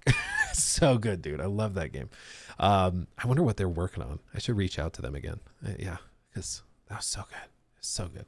But support the little guys. Support the little guys. That's what I'm saying. Accomplished. It's funny, like all the things you mentioned, and I look at the games that you have listed on the website, the games you're into, and I was like, yeah, all this checks out. Big Father fan, and The Order 1886, and Bioshock, and all that. So I love that you've sort of taken these inspirations and really made them your own. So over here, we're looking, and we can talk about the art here, and we can also just talk about the fact that there's a fully navigable world map that you first, I think, just first talked about recently. Let's talk. Yes, thank you. As old school RPG player, big surprise for RPG enjoyers. So this is different than when we saw the close-up of running and jumping, right? You'll be navigating this differently. Tell us all about this. Yeah, so for old school JRPG enjoyers, this will be a classic. But really, like, since the day I started working on this project in Unreal Engine, I wanted a world map because I feel like it's such a cool thing that has like almost completely disappeared from the face of the gaming industry. like nobody does that anymore. And like for me, it was such a crucial and important part of what made like the old school JRPGs unique. It's this sense of like traveling, and we are an expedition, and since the beginning, one of the key things is that we wanted the player to feel like they're going on a grand journey. And for me, the best way to do that is to connect everything via this kind of stuff, which is a world map. So for those who don't know, like this world map, you have less control of your characters compared to the normal levels. Like you can jump, but you can like walk around, you have some encounters, you can battle enemies. So in the beginning, it seems extremely big, and it is very big. There are a lot of levels to find, there are a lot of hidden levels to find, hidden bosses to find also on this world map. There are like tons of secrets, and that's also what makes a world map super cool, because it's just like it feels like a completely different exploration game inside the game, and really makes you understand how much you are traveling. It's so cool to see it in action today, and seeing it like modernized compared to the last world map I saw, which was 20 years ago, I don't know. So yeah, and then you will have this cool feeling of when you unlock Eskia, you can travel faster. Eskia will kind of be your mount in the game, and Eskia is a character that you unlock at one point in the game, and he's super cool. And you will mount him, and then you will be able to swim, then you will be able to fly as you unlock his new abilities. Yeah, this is Eskia. He's so badass when he walks. This is my favorite animation in the whole game. It's just him walking. Very jaunty. Yeah, props to our animators as well who have come up with these. They're incredible. Yeah, absolutely. And incredible. Eski's like a really powerful character, at least in the lore of the game. Isn't that right? In the lore, he's the most powerful creature in the verse, but he's also super lazy, so he doesn't fight. But I also love the idea of somebody that's like super powerful that's really freaking lazy and just does not care. Yeah, I like the tilt shift on the world map. If you've not seen tilt shift, it's basically a way that you can alter the way that the camera lens bends the light into the sensor of the camera. And in real world applications, you can actually get some really cool shots with it where it makes everything look miniature. Like these are real world shots, but it makes it look like it's a mini set, like, everything's really small. And it's a really simplistic way of shooting stuff, but it creates this really fascinating visual effect, I guess, where it just makes everything look like it's little miniature models and stuff. It's very French. Yeah. Yeah, it's really cool. It's really cool. Tilt shift shots are fascinating to me because it's something so simple, but it creates such a unique looking picture at the same time. It's really cool. And so that's kind of what they're doing here. Yeah, it's like a whole art style in and of itself. But yeah, lore-wise, he's the strongest for the power scalers out there. And yeah, you see him running, so you can go like much faster, and then you can see him swim, and you unlock these abilities as you go through the game, and you unlock so new areas, new. I mean, even that, like, you rewind a little bit. So like up here, there's a boss, it looks like. And so if you wanted to stop off here, and I would assume it kind of looks like, you climb up there, there's a boss fight there, then you climb up this ridge, and maybe there's like a treasure or something hidden in there. There's all sorts of extra little content they can tuck in to these little corners of the world map.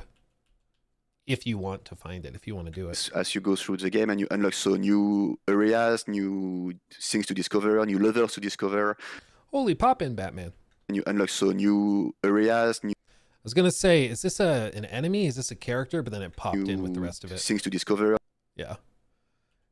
Again, it's a small team. There's a lot more forgiveness, I feel, with pop-in and stuff when you're talking about a small team versus a really big team. But that is another thing that I'd be cautious with, is the optimization, polish, pop-in, stuttering, that type of stuff. It won't make or like. Hopefully, it doesn't make or break the game, but to discover, new levels to discover. And I think this is such a cool feeling that everybody will enjoy, I hope. I am so happy and proud of what the team accomplished with this. I think it looks really, really good.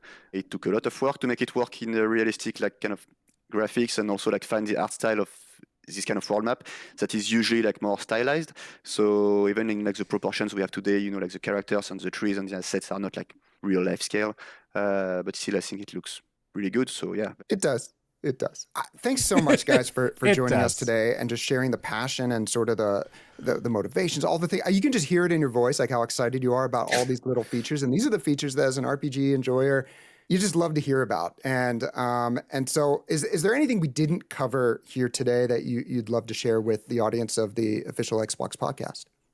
Yeah, I think something that I'd like to talk about, because we don't talk about it much in the explorations, there is also a lot of like NPCs to discover, and I know we had a lot of questions about will there be towns, will there be NPCs? So yes, there will be. You will find merchants, and actually our merchant system is very cool. So most of our merchants are what we call gestrels, which you can see in the role. It's a unique race that live on the continent, and the cool thing is that they love fighting, so they will sell you some stuff. But if you want to see their secret stuff, which is usually their best item, you will have to fight them and beat them in a duel. So every merchant, you will have to beat them once to unlock their full inventory, and you will be able to discover their village, and you will have a lot of interactions there. And also, like, we have a lot of cutscenes in the game, but we also have a lot of dialogue in between the party members. So at any point in the game, you can decide to camp, and when you camp, you will go in this special like camp place. And in this camp, you can interact with all your party members, you can discuss with them, you can see some unique scenes between them, like some fully realized cutscenes that are completely optional also. So yeah, hopefully the exploration is a delight for the players, because we really enjoy making this world feel alive also. And it's not just battles and cutscenes. I love how you're like, oh, by the way, and then it's like, here's a whole other system, that you just, so I can't wait to see what we're all going to discover when we do get to play the game this spring. Of course, Clair Obscur Expedition 33 will also be coming to Game Pass day one as well. So I'm really looking forward to just like a huge amount of people getting the opportunity, maybe even those who don't normally play turn-based RPGs, but really like the way this game looks, or all of the things you've been saying, to check it out when it arrives. So unfortunately, that brings this episode to a close. Guillaume, Nicholas, thank you so much for joining us. Shout out, Guillaume and Nicholas. Shout out. I think it looks great. I'm excited to see what else it is. If I had to put money on any of the games they showed at the showcase being delayed, I would guess this one. Because my gut is telling me it might not run that great. I hope it does. But my gut's telling me that it's going to have some stutter and pop-in issues, and maybe they want to give it some extra time to get refined. But the other cool piece would be if they give it more, they give it the chance to, like, how Xbox had their team help them polish Starfield? I wonder if they try to do something like that. I wonder if they go and help them polish this up and get it ready to go. Because, I mean, I don't know of any other Xbox games that look that unique and crazy beautiful. Because, damn, it's beautiful. It's a vibe. So, we'll keep an eye on it. I've already tried to connect with them, so we'll see if we can get there.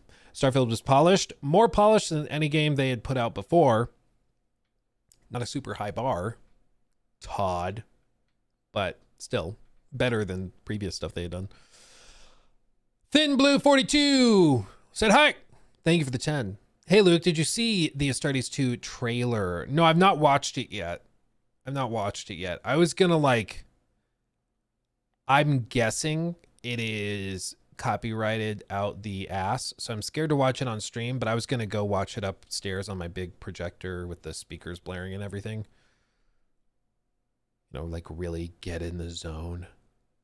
Because it's right here. But Games Workshop is so toxic when it comes to copyright stuff and everything. It's ridiculous. Okay, Flexer. Yeah, dude. Gotta flex a little bit. Oh, my goodness. Oh, man. Okay, did I have anything else? Oh yeah, there was this story that broke about Capcom experimenting with generative AI to create hundreds of thousands of unique ideas needed to build in-game environments. I don't really know what to do with this information. It's really hard to say, because they're like, one of the most time-consuming, labor-intensive parts of game development is coming up with hundreds of thousands of unique ideas. He added that designs for things like televisions require their own unique designs, logos, and shape, including unused ones. We ended up having to come up with hundreds of thousands of ideas.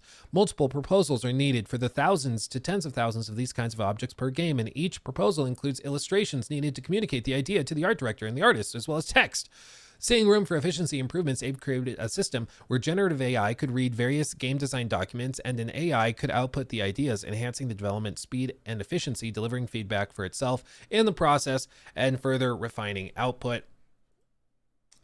His prototype, which taps into multiple AI models such as Gemini Pro, Gemini Flash, and Imagen, has apparently received positive feedback from the internal development teams. The result of implementing the AI model would ultimately reduce costs significantly compared to doing them all by hand, which also while also improving quality.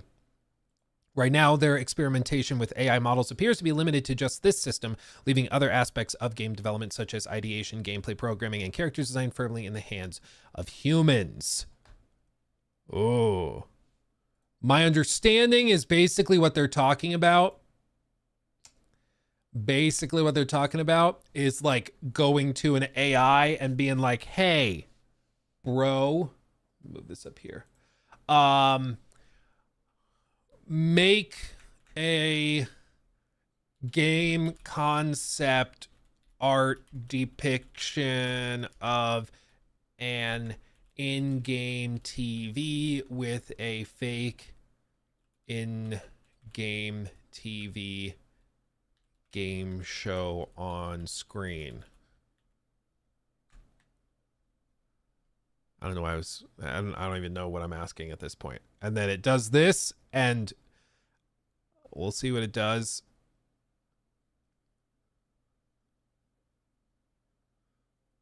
And so my understanding is what Capcom wants to do is they want to be able to use these tools to be like, see, and then this is what the environment will look like. We'll put the TV on this stand and the couch next to it. Sure, hand that to the art designer. And so then they don't have to have an artist do concept art. Make fake logos for an imaginary, let's say Coca-Cola brand for a video game. And we'll see what it does. So instead of having to have a concept artist go in there and like imagine their own custom logo or something, you just have the AI. Did it just straight up Coca-Cola? This is just Coca-Cola. It just made Coca-Cola. No. Make an original parody logo similar to Coca-Cola. Bad AI. Bad. And then Coca-Cola. Yeah. Cocaine cola. Ultra power cola. Game cola. So they're like, yeah, sure. Cocaine cola. Let's cocaine cola, I guess. Let's do that. So they put that in the game. So that's the idea. That's why executives are so excited about it. And this is what I've said since the beginning of this like AI trend stuff. I understand for gamers, the idea of using generative AI to build games is like horrifyingly stupid. It's like, okay, you're going to use an AI that's trained off of other like ideas to just regurgitate something else that's literally soulless. Maybe that gets me canceled, but robots don't have souls. They don't. And I stand by that statement. So it's literally soulless content. And so relying on that for these creative, I guess, outlets to me is not ideal, to say the least. I don't like that. But the gamers aren't the ones that get to decide whether or not this is used. You know who gets to decide? The bigwig executives. They get to decide. And you better believe that they love the idea. They love the idea of getting to fire 10% of their total staff of concept artists and replace them with this. Yeah, Herman's giggly about that. You better believe it. Hiroki Totoki, the guy that's obsessed with margins and reducing budgets, he's ecstatic at this thought, okay? So, AI, write a heartfelt corporate message to employees, specifically concept artists, letting them know they're being downsized.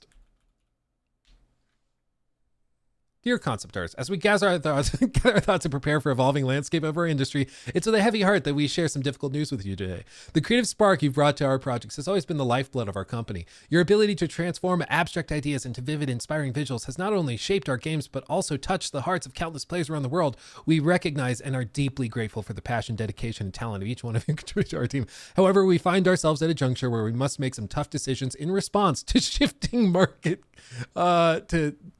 demands and strategic directions. As part of these changes, we've decided to reduce the size of our concept art team.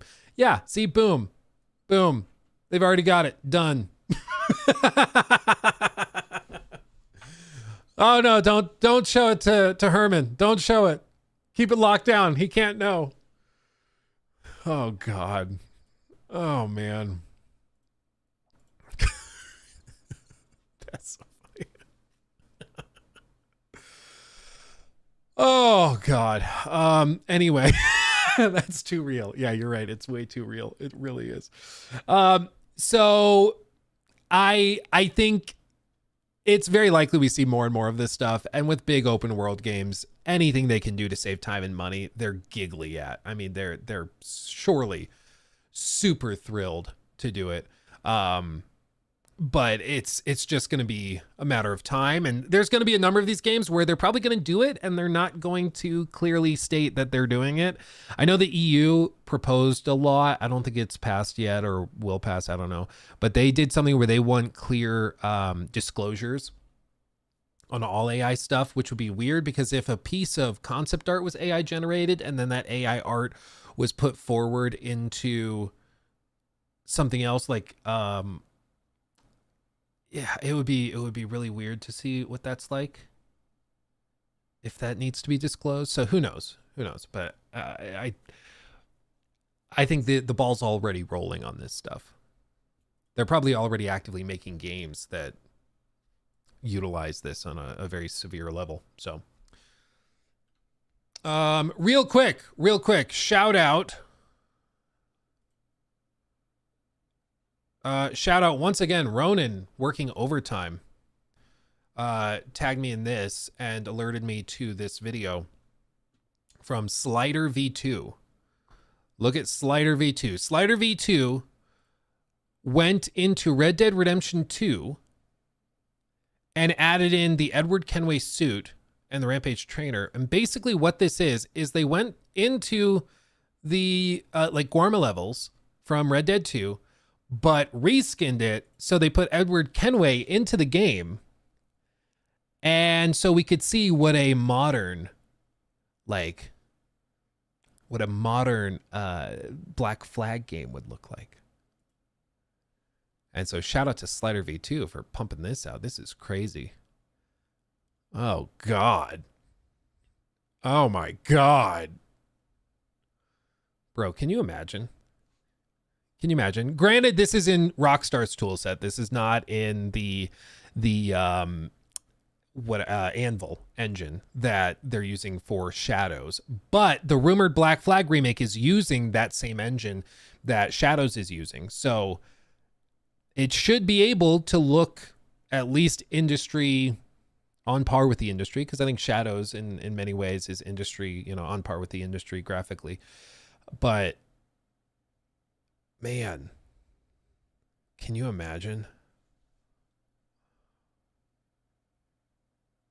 Dude.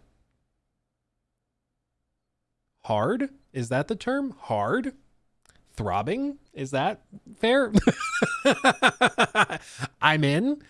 Fair? I think that's fair. I mean, I love me some Black Flag. That's another one where just like full transparency. I played that game a lot when I was in my like teens. My whole family did. I remember coming home from school and like my brothers would be playing it. And, you know, hearing the sea shanties, because my bedroom was right next to the kind of like game room that we had. It was like just in the basement. It's where like all the toys and stuff were. But they also had the TV there on a chest, and the Xbox was hooked up to it. And so I remember coming home, and then I'd get back from school and I'd go in my room to do whatever little homework I had, and I could hear the sea chanting like echoing through the basement, because of course they had the volume cranked up. And so Black Flag is very nostalgic for me. And if it comes and it looks, if it's that game, but it's graphically on this level, I will be there for it.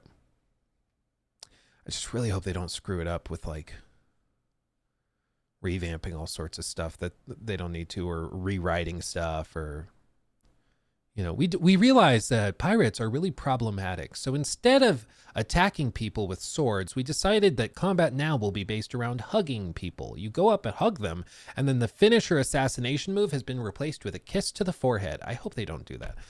If it's just this and it looks this freaking good, oh God. And that's the other piece. That's the other piece of this. And I actually just filmed a video on the Black Flag remake last night. That's not going up for a few days, but still, maybe I'll film a little addendum on this and we'll put it in. They, in theory, allegedly, are supposed to be able to work with all of the same tools they built for Shadows, but in the Black Flag remake. Shadows will be the first Assassin's Creed game in the new tool set. Mirage was with Valhalla's. Valhalla was, of course, with Valhalla's tool set. That was, you know, back last gen compatible and everything.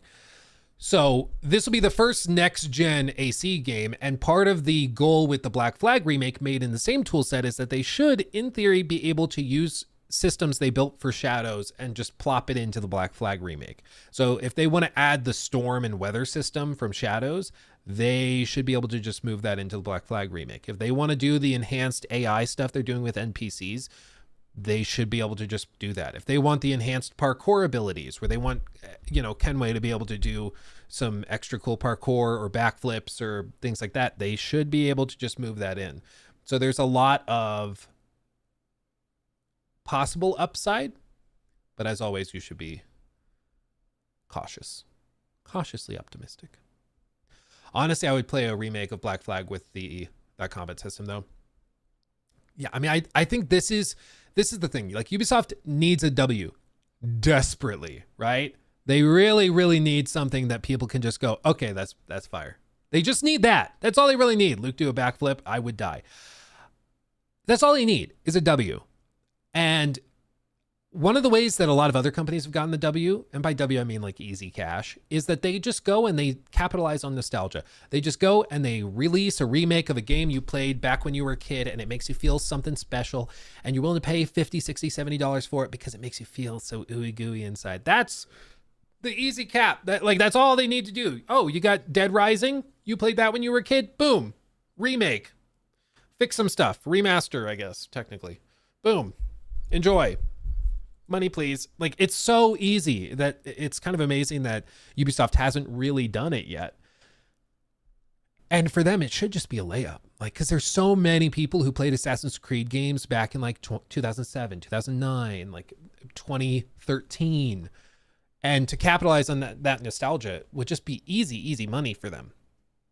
And I mean, I'm sure a lot of you guys right now, like if you played Black Flag back in the day, if they did a remake that had updated gameplay mechanics and stuff, and it looked anything like this, and it was modernized with, you know, not the parry or the paired animation system, but it's actually modernized with a hitbox based combat system and updated AI and the islands that you see in the distance, you can actually hop off and explore. It's not weirdly gated to specific ports and stuff anymore, and it's fully seamless. If they did that, I think that thing prints money, dude. So many people love Black Flag.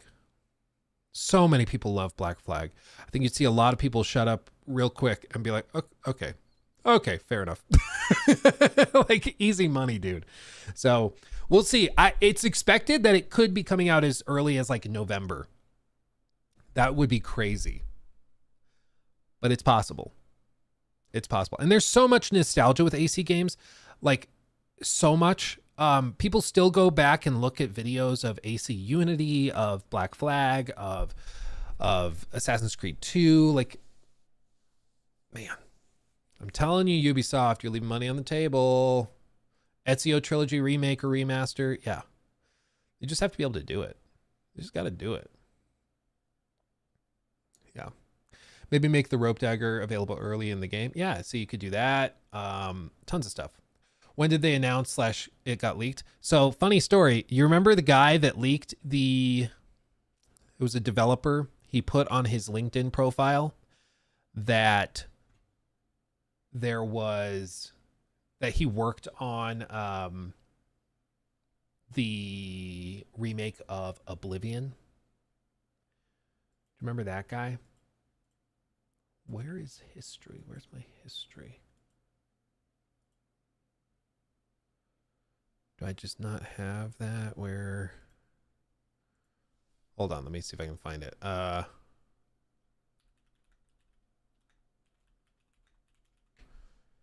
So, funny story is that guy that had that on his LinkedIn profile is the same guy that also had on his profile that he worked on a Black Flag remake. So, yeah.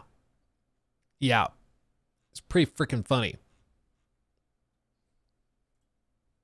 He worked on Call of Duty Warzone, Epic Mickey Rebrushed, The Elder Scrolls Oblivion remake, Call of Duty Warzone. Okay, what's this? Oh, he also worked on Assassin's Creed Black Flag remake. And this was like separately confirmed by verifying his work experience somewhere. And the second that this happened, he nuked his LinkedIn and like deleted everything. But he also was working on the Black Flag remake. It's also been mentioned that like Yves Guillemot has mentioned in investor calls that we have some exciting remakes coming for our fans of older Assassin's Creed games. So they've touched on this. They've hinted at it. They've spoken of it. It's also leaked. It's also leaked that it's expected that this comes from Ubisoft Singapore. That's the expected team to be leading it, which also kind of makes sense because they also built all these assets for Skull and Bones. So now they'll just be able to work on the Black Flag remake, which would be interesting. So we'll see. Is Luke secretly actually Yves Guillemot? Oh my God. Oh my God. Oh man, but shout out to Slider V2 for doing this. I think you've scratched an itch in my brain that I didn't realize I had for another modern pirate game. I knew I had that. I really want pirate games, but seeing Black Flag, specifically Edward Kenway, but with this level of fidelity, and bear in mind, this is technically Red Dead Redemption 2. This is a last gen environment, like tropical jungle environment. So a modern one should be even crazier in theory. But shout out Slider V2. That's crazy. Give you a little sub right there. Give you a sub. I recommend you guys go give him a sub too, because that's crazy. Okay. Let me make sure we're covered everywhere else. Oh,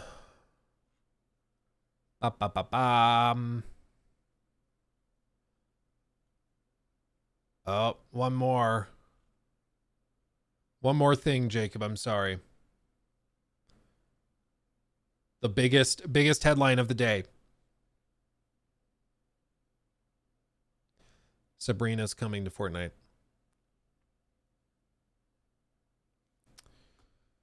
Looks like they're finally getting that game back on track. I'll tell you what. It's about damn time. It's about damn time. Actually, no, the actual story I wanted to cover was here. News segment.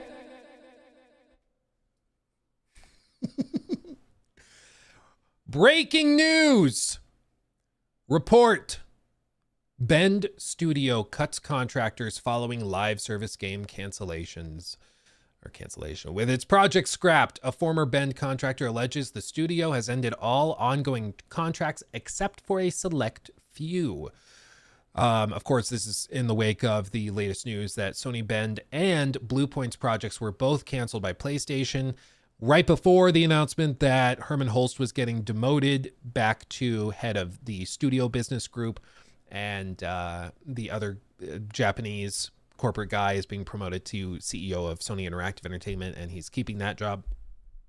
And specifically, this is right here. Several designers contracted to work on the unannounced game have revealed they were recently let go or will be laid off after February 14th. These workers were part of Bend's level and system design teams. One designer stated that Bend, quote, made the decision to prematurely rescind all ongoing contracts except for a select few that will be hired full-time. Both Bend and Bluepoint Games were working on separate live service projects at the time of their cancellation. Bluepoint was leading development on a title based on Sony Santa Monica's God of War series. After the projects were ended, Bend community manager Kevin McAllister said the company still had a future and planned on creating cool shit. The live service losses PlayStation, of course, were significant. They've lost billions and billions and billions. The cancellation of its live service multiplayer project means that Bend Studio will have not shipped a game for over 6 years. The last game the company released was Days Gone in 2019. You can't tell me that Jim Ryan and Herman Holst were good for the PlayStation industry. Like, come on. You have studios, capable studios. You didn't have to love Days Gone. Days Gone connected with people, though. It's got a cult following even now. And that studio, you just wasted like a solid 5-6 years of their time. They could have put out a Days Gone 2 by now. And you know how much money that would have made? More than zero. More than whatever this live service game has made or will ever make. Like, at least if it made $1, that's $1 more than this live service game that was just canceled. It's ridiculous. Higher than nothing. Yeah, exactly. Higher than low, higher than total losses. Moonlight. But now those days are gone. Now the days truly gone. Truly. Oh man. Yeah. So canceling contracts, that's not as crazy as like layoffs. Okay. So as we kind of outlined, funnily enough, on an earlier segment on a different topic, about BioWare actually restructuring, let's say. Like, contractors are brought in to do extra help and work on projects in roles that probably aren't going to have a lot of staying power. So like QA often, or if somebody's being brought in to help build out network infrastructure, but after the game is built, they probably don't need all the same engineers that built it to stay on to maintain it. So they bring these people on as contracted labor and contractors, and then they often allow them to invite for or to apply for full-time jobs if available within the studio. But you know, once their work is done, their work is done. But with this, they're just canceling all of those contracts because the game they were contracted to work on doesn't exist anymore. They're shutting it down. So now they're going to go back to the drawing board. I really wonder what they're working on now. And I wouldn't be surprised if they got greenlit to do something like a Days Gone 2. I mean, again, talking about cashing in on nostalgia, I wouldn't be shocked if you saw a trailer at a Sony showcase in a year or two that was the hordes and hordes of zombies, and it's for like a PlayStation 6 zombie game, and it's Days Gone 2, and it's just a reboot of the cult classic, and they just try it again. Like, I really do think that there's an opportunity there, you know, but we'll see.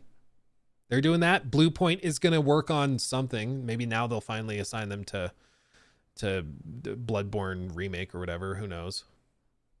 I guess we'll find out. Can you imagine John Garvin's reaction if they did that? Dude, he'd lose his mind. Yeah. He'd lose his ever living mind. Oh man. Yeah, I won't pretend like I'm the biggest fan of Days Gone, but it's better than this. Well, that's kind of where I'm at. I'm like, even if you don't like Days Gone, that's okay. But a Days Gone 2 would have been something, and it would have performed better than a canceled live service game you worked on for years and years and years that disappears and is vaporware now. Like it's lost media now. But they could have put out, by this point, another Days Gone that would have made some amount of money. You know? It's just insane to me. All of this wasted time and money. It's ridiculous. Yeah. Yeah, man.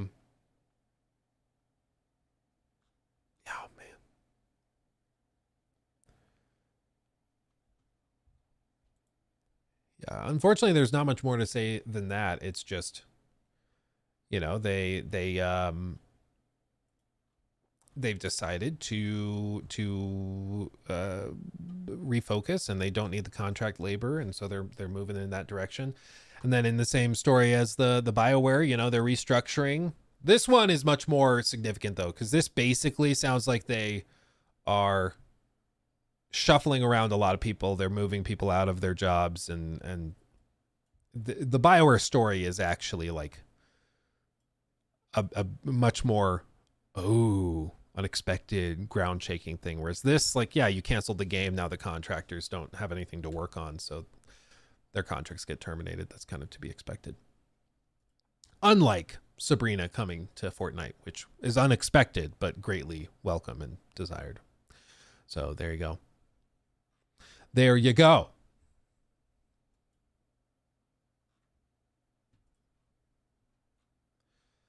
Okay, is there anything else?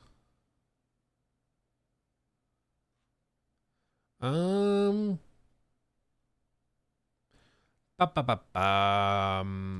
see. I don't see anything else. I think we got through pretty much everything I wanted to get through, which is good. Yeah. Yeah. Gucci. Gucci, Tucci, Magucci. Jor, I think is still traveling. I gotta touch base.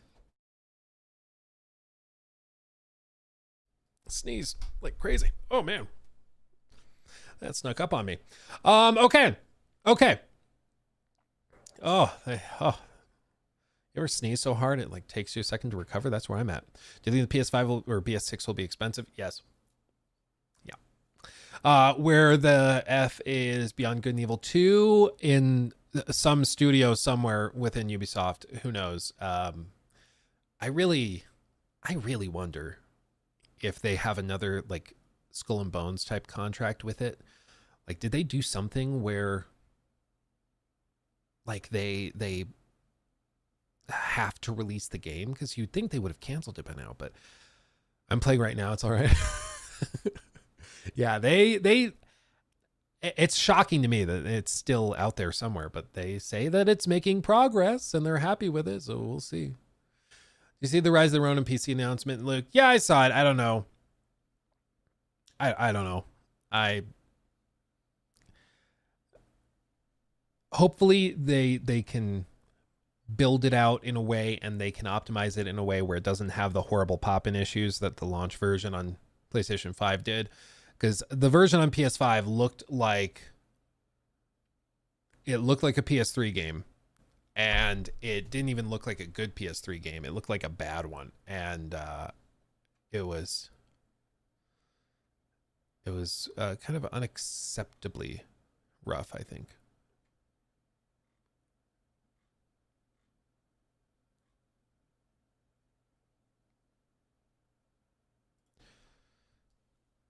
Let's see, what's this? Paul, curious to see if anything's changed. Holst in December. So just a matter of weeks ago, Herman Holst said We will continue to focus on developing live service titles along with story-driven single-player games that our players demand. Like, and this is the guy that got booted down. We are learning a lot as we build our ability to develop quality live service titles within Sony Interactive Entertainment. Helldivers 2 has proven the potential of live service titles by attracting a large number of players through continuous content delivery. But the guy that said this was just demoted, which to me is encouraging and makes me hope that it was this mentality that got him demoted. But you just never know. Because it could have been that he actually secretly only wants to do single player games, but publicly he's telling everybody, no, we're going to double down on this. And he's just trying to say what the bosses want to hear. But they're like, no, we don't actually believe that you're all in for live service, so you're demoted. Who knows? We just don't know what the inner workings are. But it was very clear at the very least he wasn't willing to stand up to the other people. If that was the case, he wasn't willing to stand up to them and be like, no, we focus on single player stuff. That's what we do. So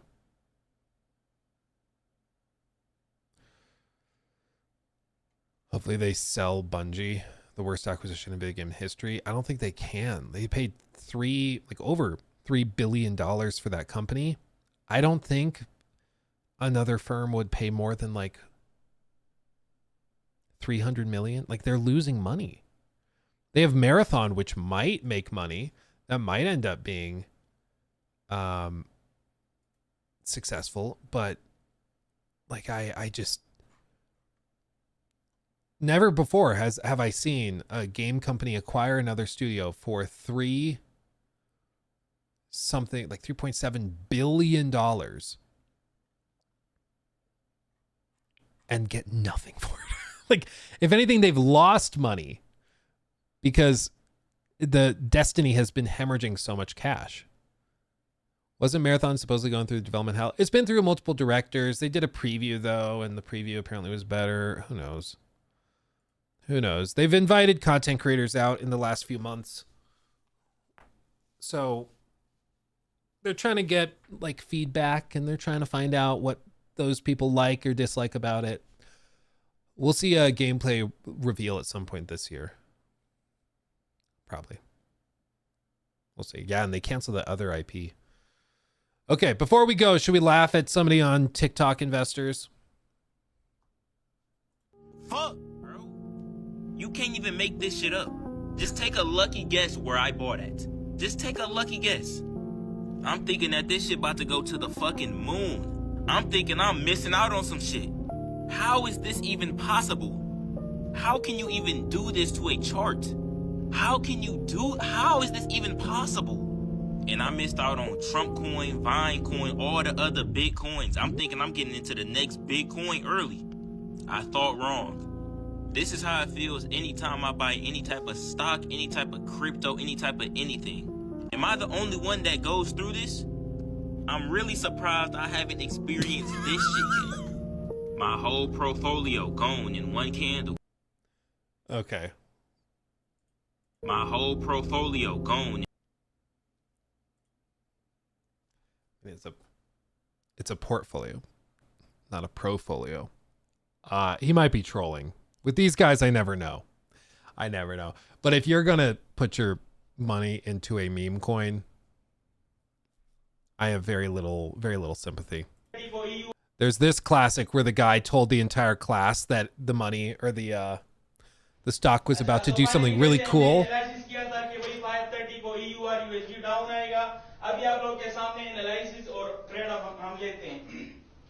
Wait for it.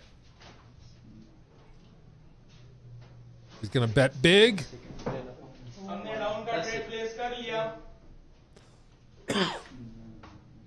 4, 3, 2, 1, boom!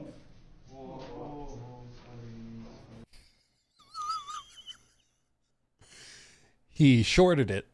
He expected it to plummet. And just watch. He sticks his head into his phone.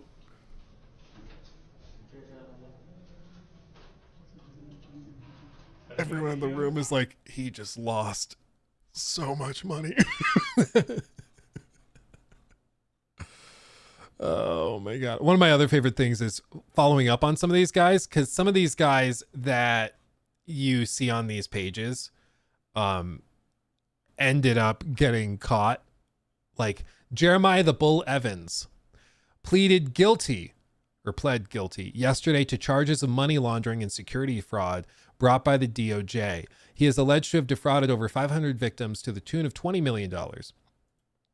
The real crime were those pants. What the hell are those, dude? What in the hell is going on, man? That's the real crime. You can defraud however many people you want, but you wear those jeans, it's personal now. Jesus Christ almighty. So, yeah, they will eventually... Dude, he was the lead figure behind AlphaCon, a widely mocked rise and grind dropship hustle conference that took place in Salt Lake City in 2022. Here's a sample of his work. What is a non-negotiable? And non-negotiable, as it says, is something you will not negotiate. Okay, there's a lot of things in our life, and the chaos of our mind ensues when we begin to negotiate with ourselves. If my commitment or my goals as a man is to wake up at a certain time, to go to the gym, to eat a certain diet, whatever it is, right? Or to stay away from pornography, to stay away from drugs and alcohol, whatever it is, whatever your commitment is as a man, that is the standard that you uphold in your life. Because we don't meet our goals, we meet our standards. Well, what is a non-negotiable, right? What? What? I love that this trend of pretending you're on a podcast has become like so iconic for TikTok investors, where he's not talking to anybody. He's sitting in a room by himself. He's just going like, he sets up the camera. What is it to be great?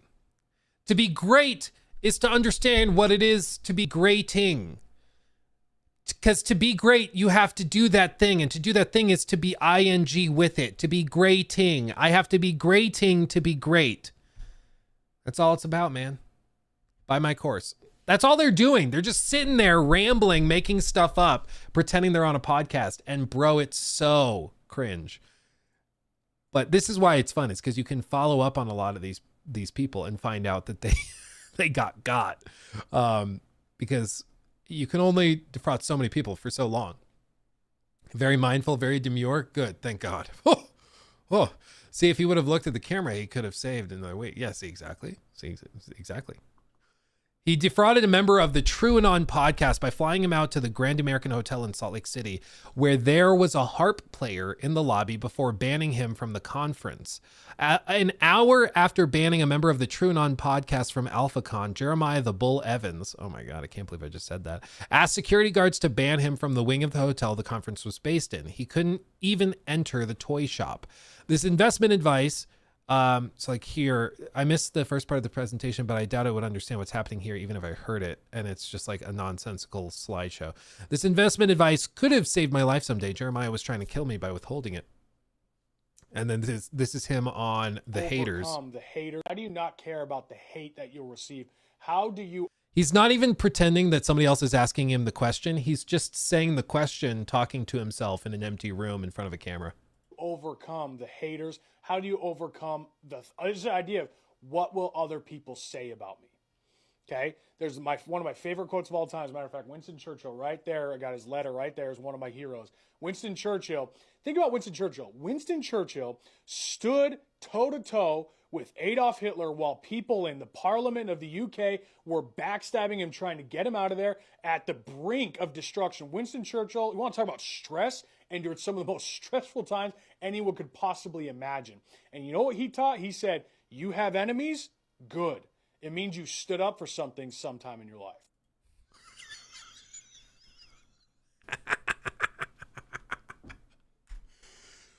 Bro is wearing a pair of jeans he took off a Barbie doll, and he's comparing himself to Winston Churchill fighting the Nazis. Wow. That's unreal. I am a hater because he flew me to Salt Lake City and gave me COVID. Wow. But now I think he might go to prison due to the serious federal charges against him. So it's all love. As you can see, a Utah businessman, that's generous, pleaded guilty today to securities fraud and money laundering after admitting he lied to investors and fraudulently sold investment contracts, which are securities, through his company Alpha Influence LLC for Alpha Automated Stores. Jeremiah Joseph Evans, the Bull of Utah County, was charged by felony information on January 21st, 2025. Wow.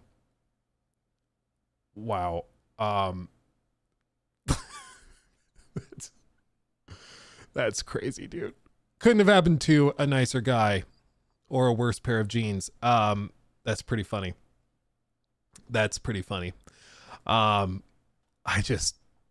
Man. What's really sad though is that, like, dude, people looked at this. They looked at this poster and decided to give them money.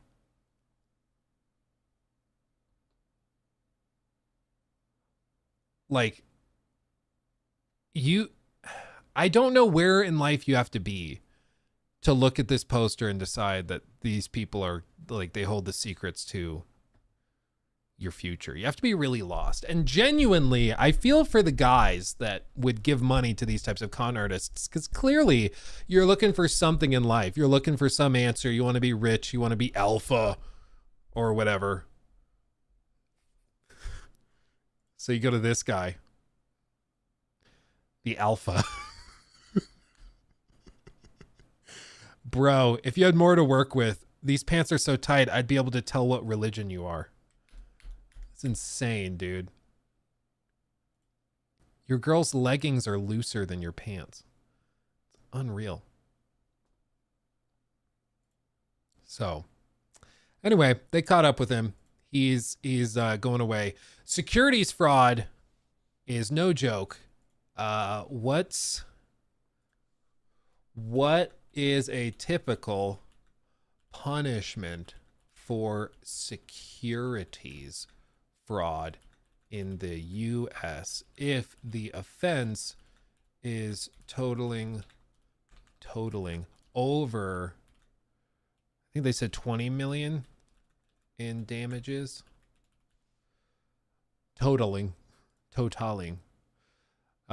$20 million in damages. What would that typically be?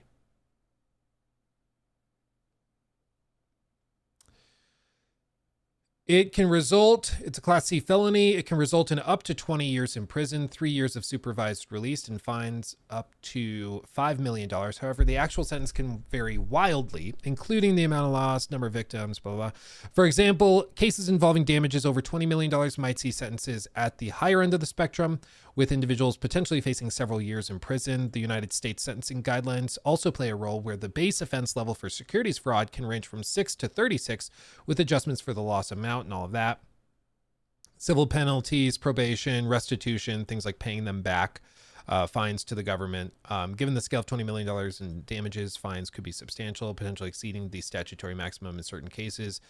So if he pled guilty, which is what that person's saying, is that he pled guilty, it's probably as part of a plea deal where he's trying to get a lesser sentence or lesser damages by just saying, you got me.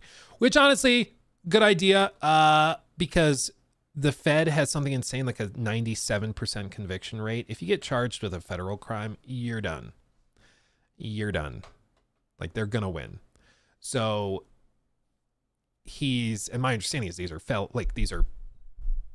the big boy charges. This is resulting from like federal securities frauds across state lines. Like, they probably could also get him for bank fraud, for all sorts of other stuff. Because if he was acting like that, I'm guessing he probably also lied on like loan applications. He probably lied to get his mortgage. He probably lied to get that truck in the picture, you know, all that stuff. So with all this, I think it could not have happened to a better person, but it's always nice to have a little schadenfreude before the end of the stream to just remember, don't be an idiot. And if somebody is trying to sell you AlphaCon tickets or Boob Coin or something, maybe don't buy it. Maybe don't. It's a bad idea. Okay. it's a bad idea.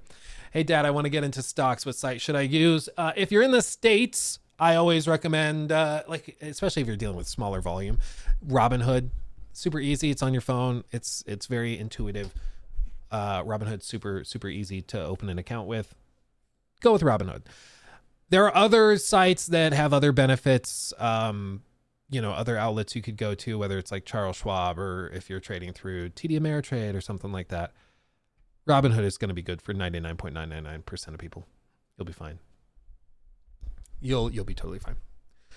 Just keep it simple. Keep it simple with that. I actually, unironically, I have an additional trading account opened with Fidelity because Fidelity's website is kind of hard to use and is really unintuitive. And so I buy a lot of long-term investments through Fidelity because I can't stand the website. So I just buy them there and then I try to forget about them and not look at them. I just don't mess with it. I'm like, oh yeah, it's on that side. No, don't mess with it. There's the old story with, I think it was Fidelity. I think they came out and they have this thing every year. They announce their top 10 best investment portfolios and who owns them. And occasionally it's like some hedge fund manager has an amazing portfolio that just made tons of money. But years ago, I remember one of my professors in college talking about it. And he said, yeah, 7 out of the top 10 portfolios on all of Fidelity, 7 out of 10, the owner was dead because they bought stocks and didn't touch them. It's amazing how simple it is, but you buy good stocks and you don't try to game the market, try to play the market at the right time. You just sit on them. Even when it goes down, you sit on them. When it goes up, you sit on them. You leave it. You leave it. It's pretty funny. Luke's going to be one in 40 years. Dead, you mean? or one of the accounts? I don't know. Yeah. Over long enough time, no one beats the index. Exactly. No one beats the index. It's why you might have an amazing year.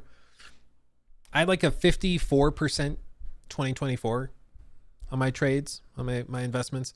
Like 54% on my stock investments. That's crazy. It's a very good year.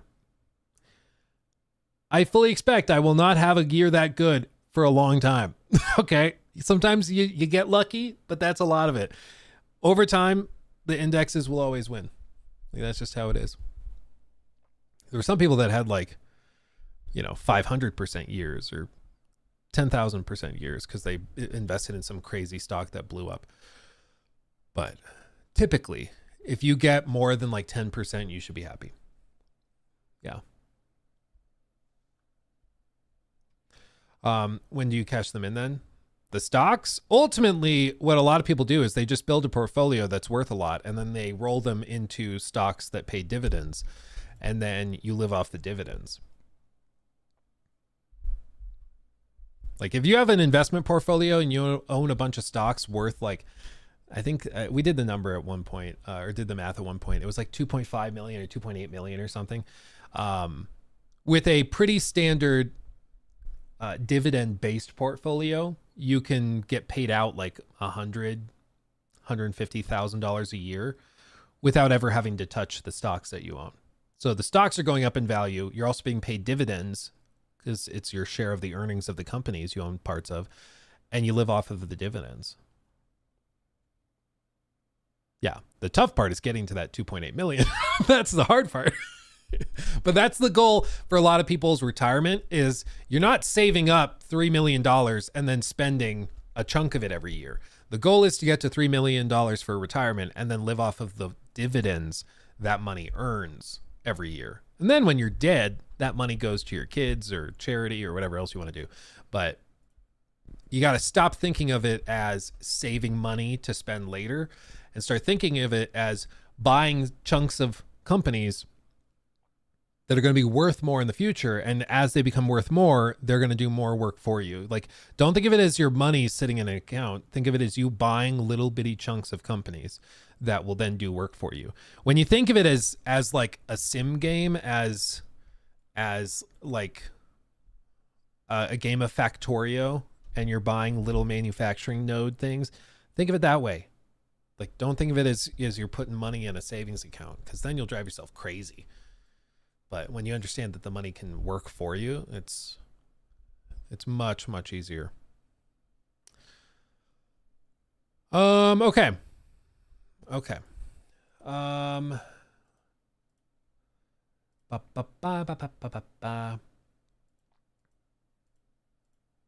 Yeah, Luke Stevens teaching gamers financial literacy, one gaming news stream at a time. Exactly. Little bitty steps. Little bitty steps. But okay. I think I'm gonna call it there. I'm gonna go get me some lunch. You guys have a fantastic day. This has been a wonderful stream. Do I own Bitcoin? No, you could not pay me to own Bitcoin. I'm not interested in crypto. No. I'm good.